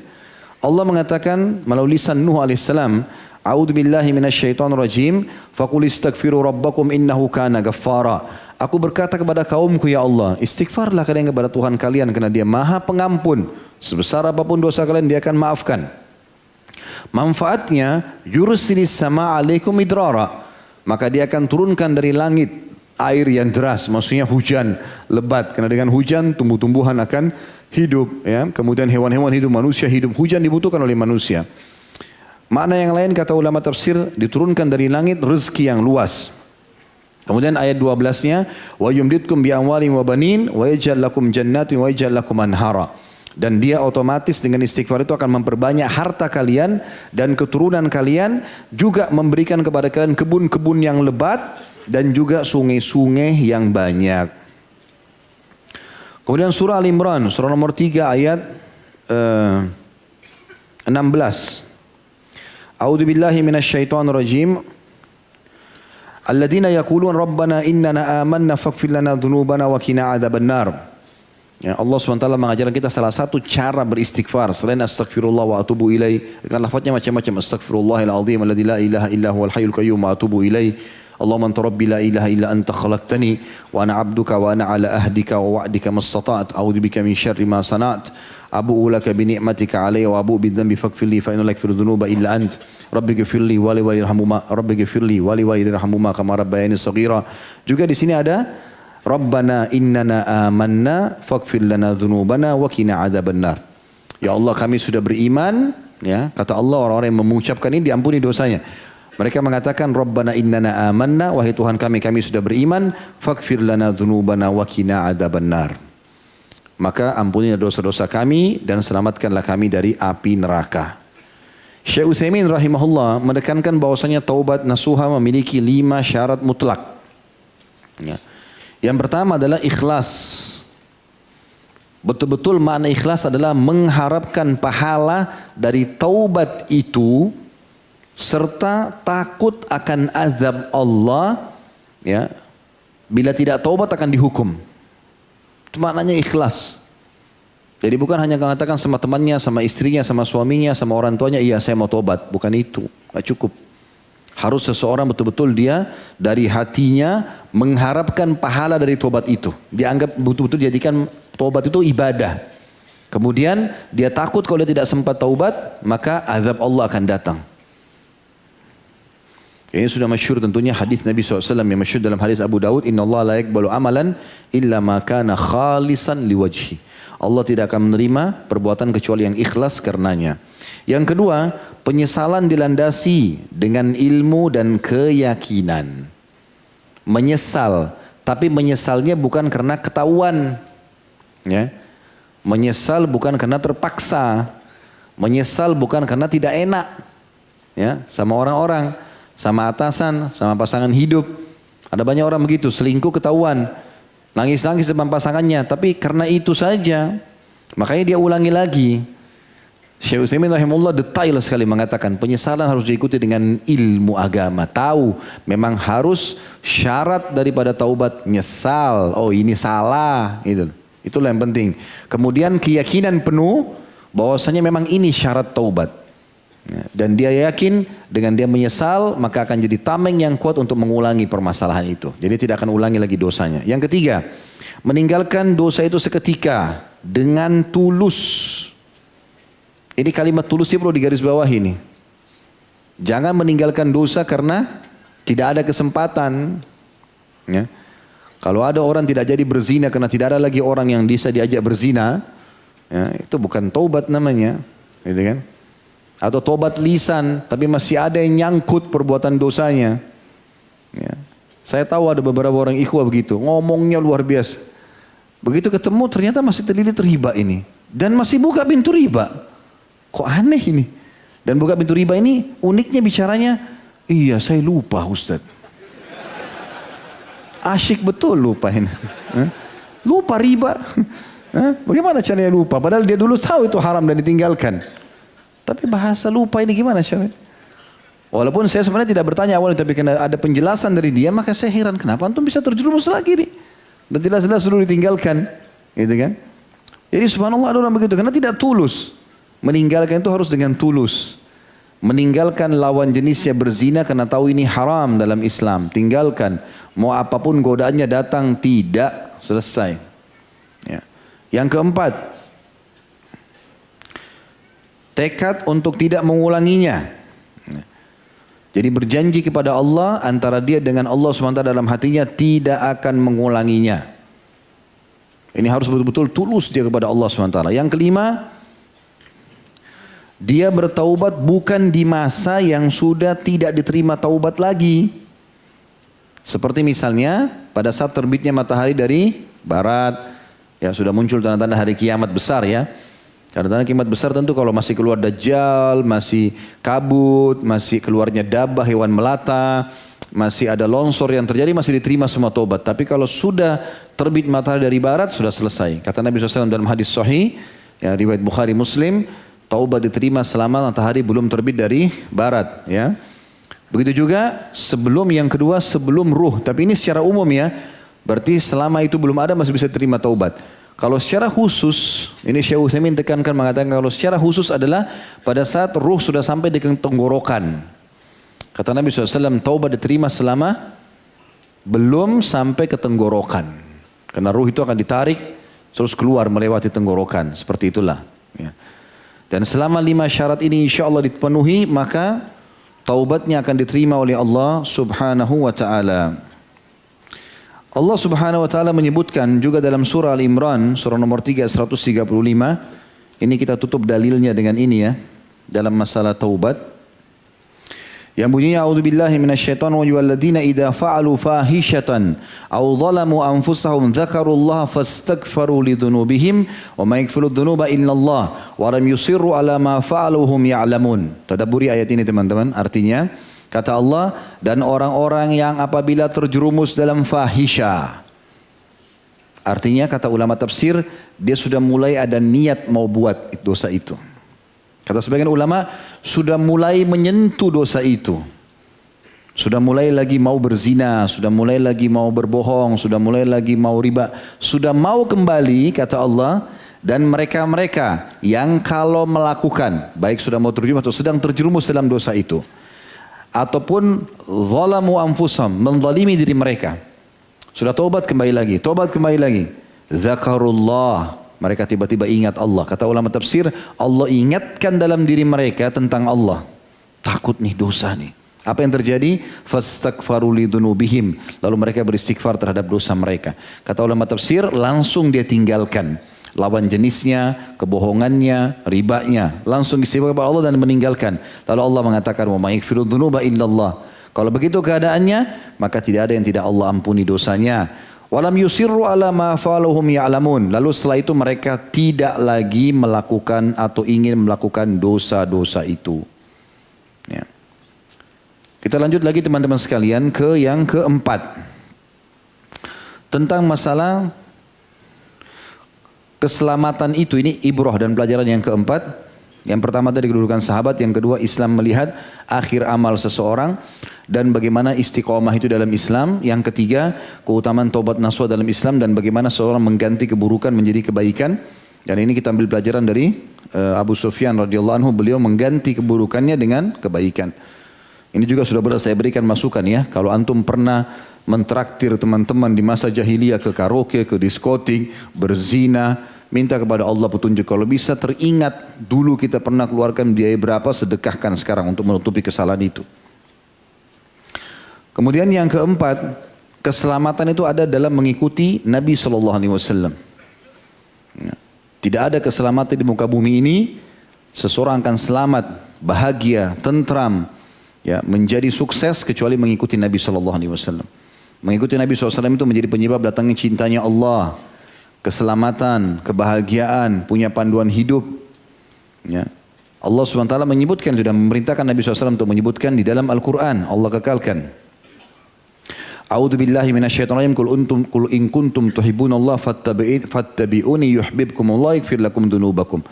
Katakanlah hai Muhammad kepada mereka hamba-hamba atau umatmu ini, ya, kalau kalian betul mencintai Allah, maka ikutilah aku, maka Allah akan cintai kalian dan mengampuni dosa-dosa kalian.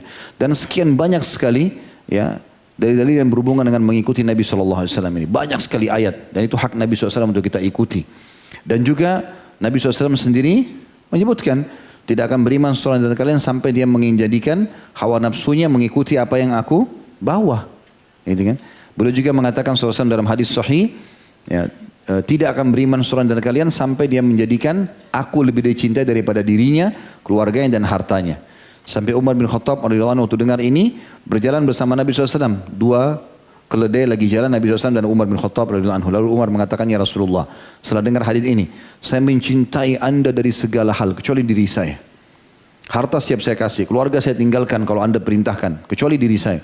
Masih ada berat. Kata Nabi SAW, tidak bisa hai Umar. Kalau kau mau beriman benar, sampai dirimu sendiri. Walaupun kau tidak suka kalau aku perintahkan, kerjakan. Walaupun kau suka kalau aku larang, tinggalkan. Maka kata Umar, dia tunduk sejenak lalu diangkat kepalanya mengatakan, Al-ana ya Rasulullah. Sekarang wahai Rasulullah. Kata Nabi SAW, Al-ana ya Umar. Sekarang hai Umar. Ya betul-betul memang harus Rasulullah SAW di atas segalanya. Walaupun orang tidak suka kita satu dunia, kalau Nabi SAW suruh kita lakukan. Walaupun satu dunia suka tapi Nabi SAW larang, kita tinggalkan. Semua yang Nabi SAW suka, teman-teman sekalian perintahkan berjenggot, lakukan karena Nabi SAW. Sholat tepat waktu, iya. Semuanya kena mengikuti Nabi SAW.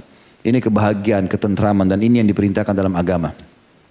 Sampai ulama mensyaratkan diterimanya amal dengan 2 syarat. Ikhlas kepada Allah dan mutaba'at Nabi SAW. Mengikuti Nabi SAW. Jangan berbuat apapun kecuali yang diajarkan Nabi SAW. Dan jangan tinggalkan kecuali apa yang dilarang oleh Nabi SAW.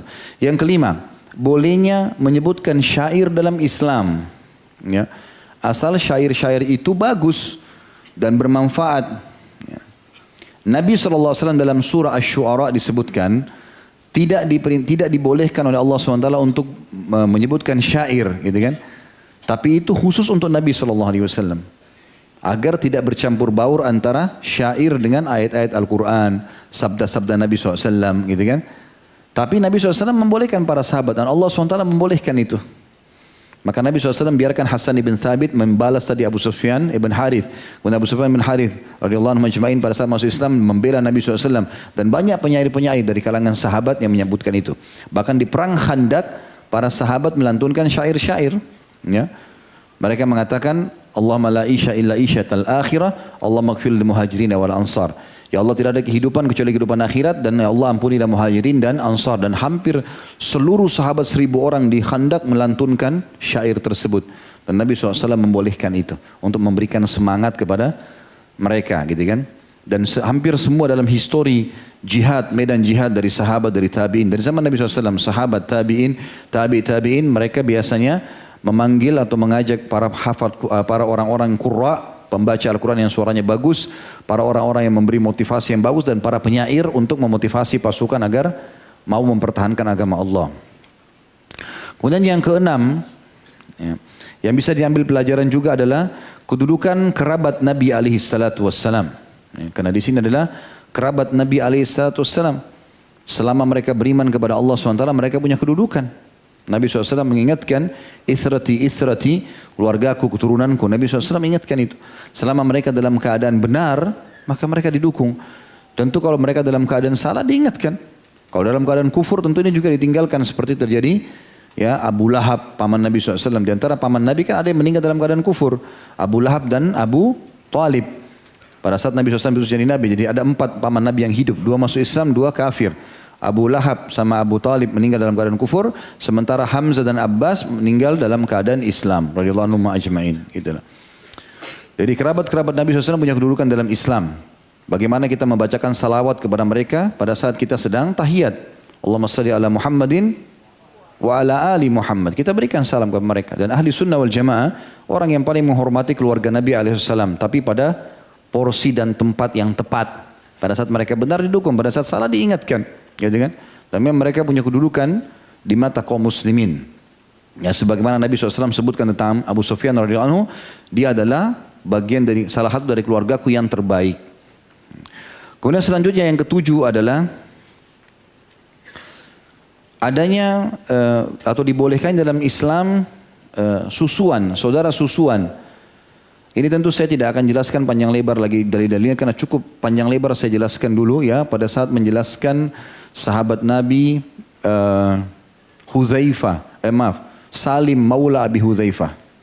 Kalau antum kembali ke YouTube itu sudah ada insyaAllah Salim Maula Abi Hudzaifah. Saya jelaskan banyak dari dalilnya, hukum-hukum syar'i, pendapat ulama berhubungan dengan masalah itu ya. Tapi yang jelas susuan ini kata Nabi SAW terjadi atau terjalin dalam susuan ini apa yang terjalin pada nasab. Ya. Jadi misalnya saya disusui oleh ibu tetangga dan ibu tetangga itu punya anak 3 perempuan, maka selama saya sudah minum dan saya kenyang, maka saya menjadi anak susuan ibu itu dan saya juga menjadi saudara susuan dari 3 orang perempuan tadi. Tidak boleh saya menikah. Mereka seperti saudari saya. Ya, karena susuan tadi. Nah, tapi ini tidak berlaku sebaliknya. Kalau saya punya saudara laki-laki 3, tidak berlaku bagi anak-anak ibu itu. Makanya saya sarankan, sekarang kan ada istilah donor ASI. Ya. Jadi bukan cuma donor darah, tapi ada donor ASI. Orang ibu-ibu yang punya Masya Allah ASI yang banyak, maka mereka biasa sumbangkan. Nah ini harus ditulis jelas dari ibu siapa. Ya, karena anak yang sudah minum jadi anak dia. Gitu kan? Ini jadi masalah, harus hati-hati.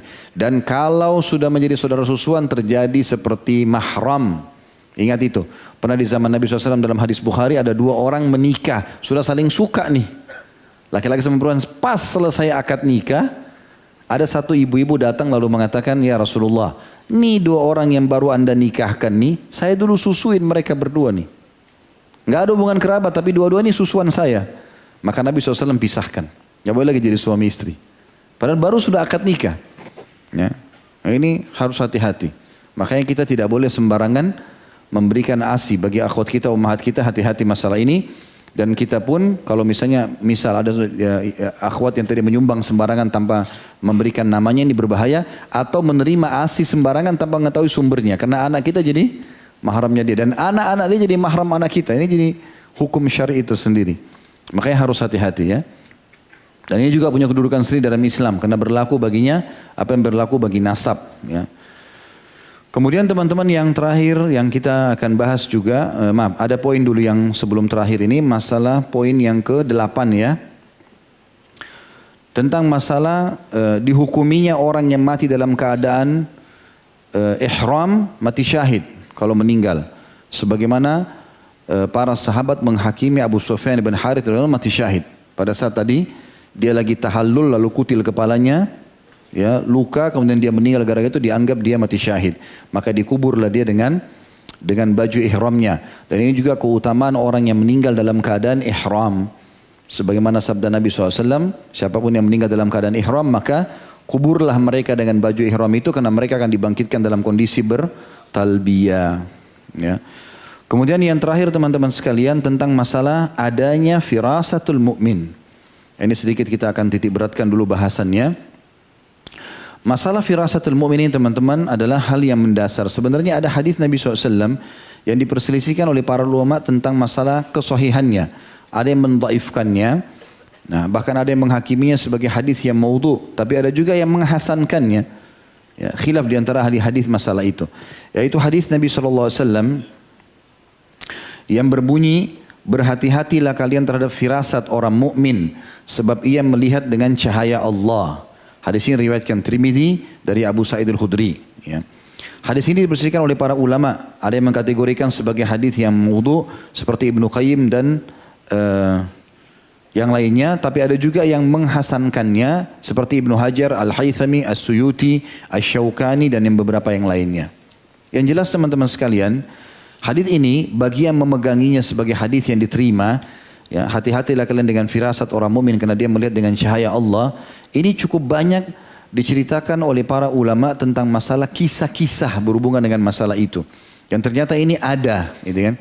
Contoh waktu dinukil kisah Umar bin Khattab radhiyallahu anhu, beliau itu sangat peka sekali, ya.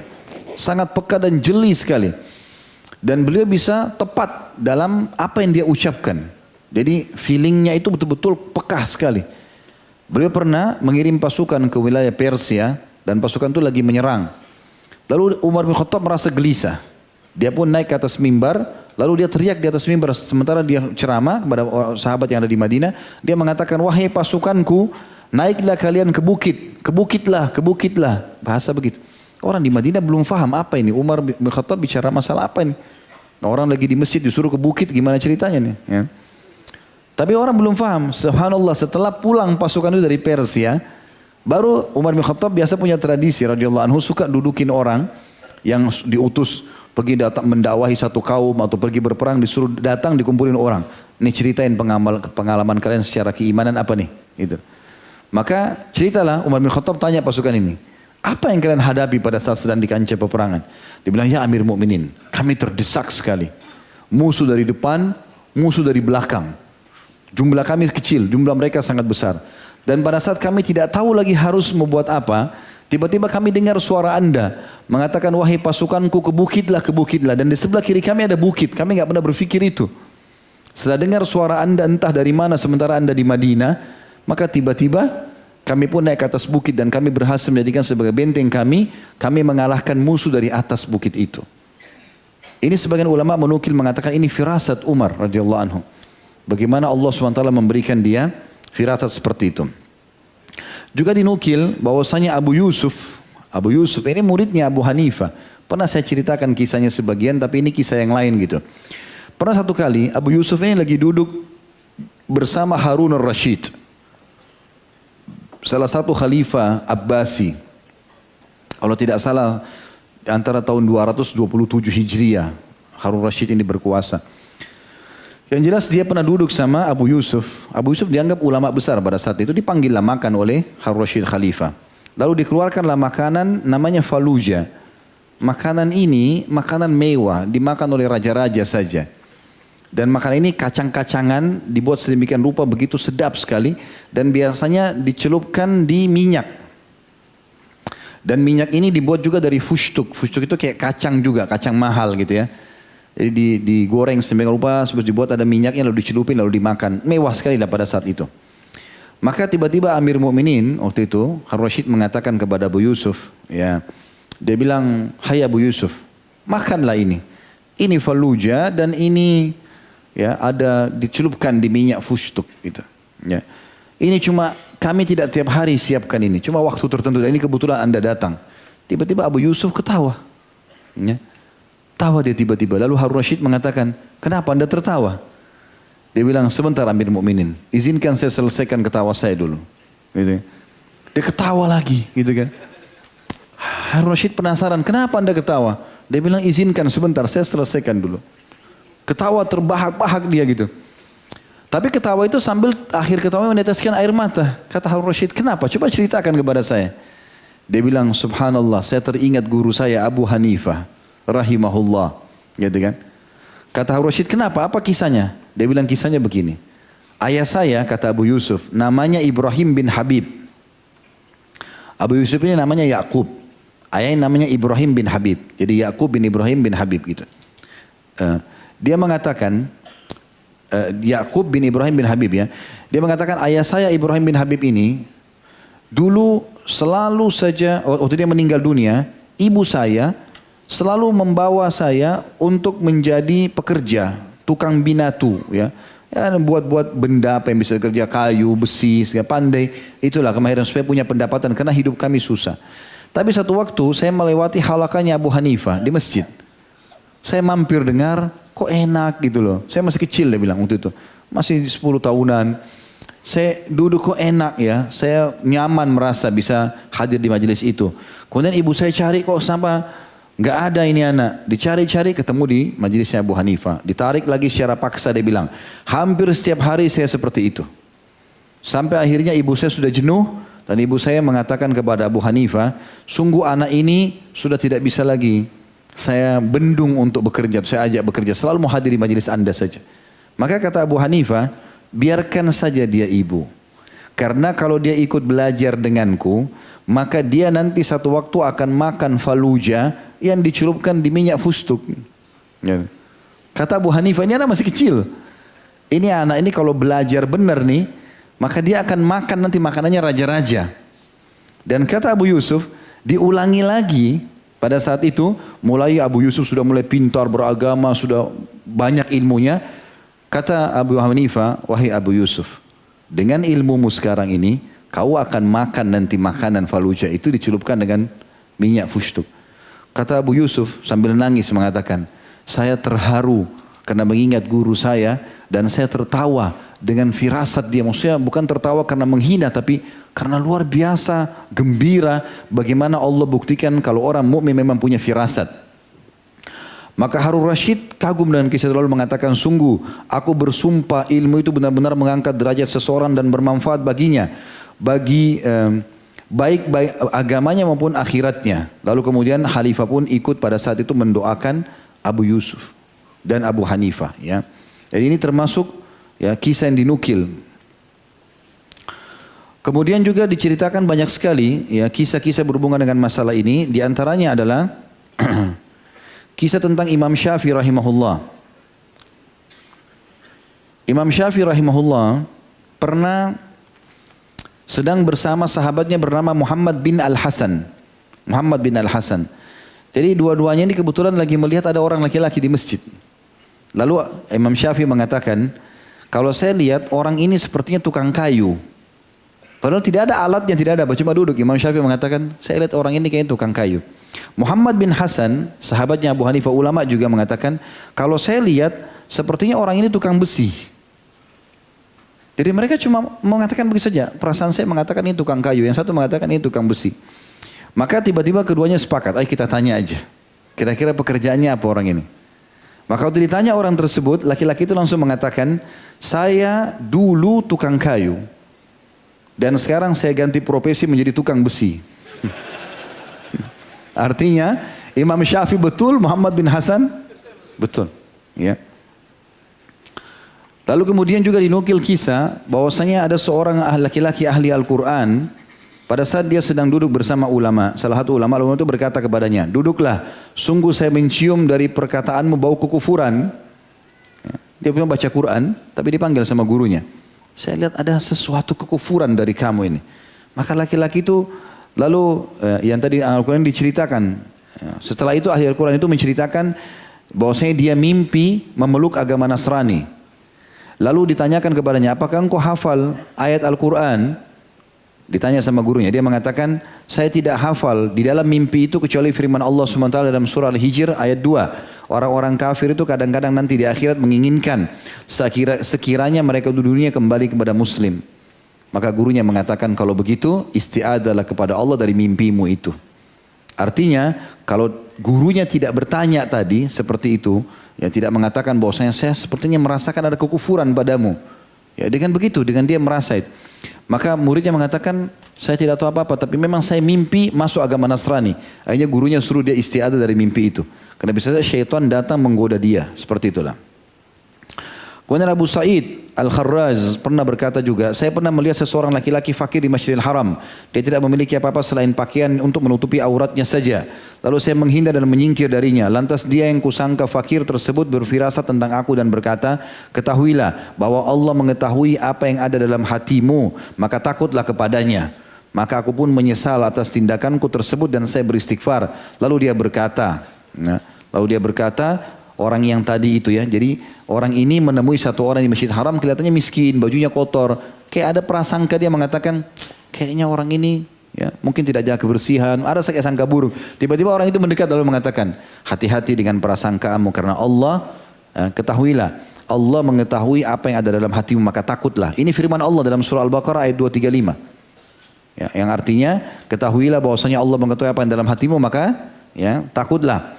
Maka dia bilang, aku pun menyesal. Lalu dia membaca firman Allah dalam surah Syura ayat 25. Orang itu bilang lagi, ya, dan dialah Allah yang menerima taubat hamba-hamba dan memaafkan kesalahan-kesalahan dan mengetahui apa yang dikerjakan oleh hamba-hambanya. Dan sekian banyak kisah yang berhubungan dengan masalah ya orang-orang yang firasat mu'min. Dan ini kita hubungkan dengan tokoh kita. Karena Abu Sufyan bin Harith radhiyallahu anhu, beliau merasa pada saat mau meninggal punya firasat akan meninggal dunia. Dan ini dirasakan luar biasa oleh beliau sampai dia menggali liang lahat dan dia mengatakan kepada keluarganya, saya akan meninggal beberapa hari lagi. Lalu mulailah dia ya menasihati keluarganya mengatakan, jangan tangisi kalau saya meninggal karena semenjak masuk Islam saya tidak pernah lagi berbuat dosa. Allahu a'lam. Baik, begitu saja. Semoga apa yang kita bahas hari ini bermanfaat buat kita semua dan dijadikan sebagai tambahan amal kita pada hari kiamat. Kalau ada benar pasti dari Allah, kalau ada salah dari saya mohon dimaafkan. Subhanakallahumma bihamdika, asyhadu an la ilaha illa anta astaghfiruka wa atubu ilaik. Wassalamualaikum warahmatullahi wabarakatuh.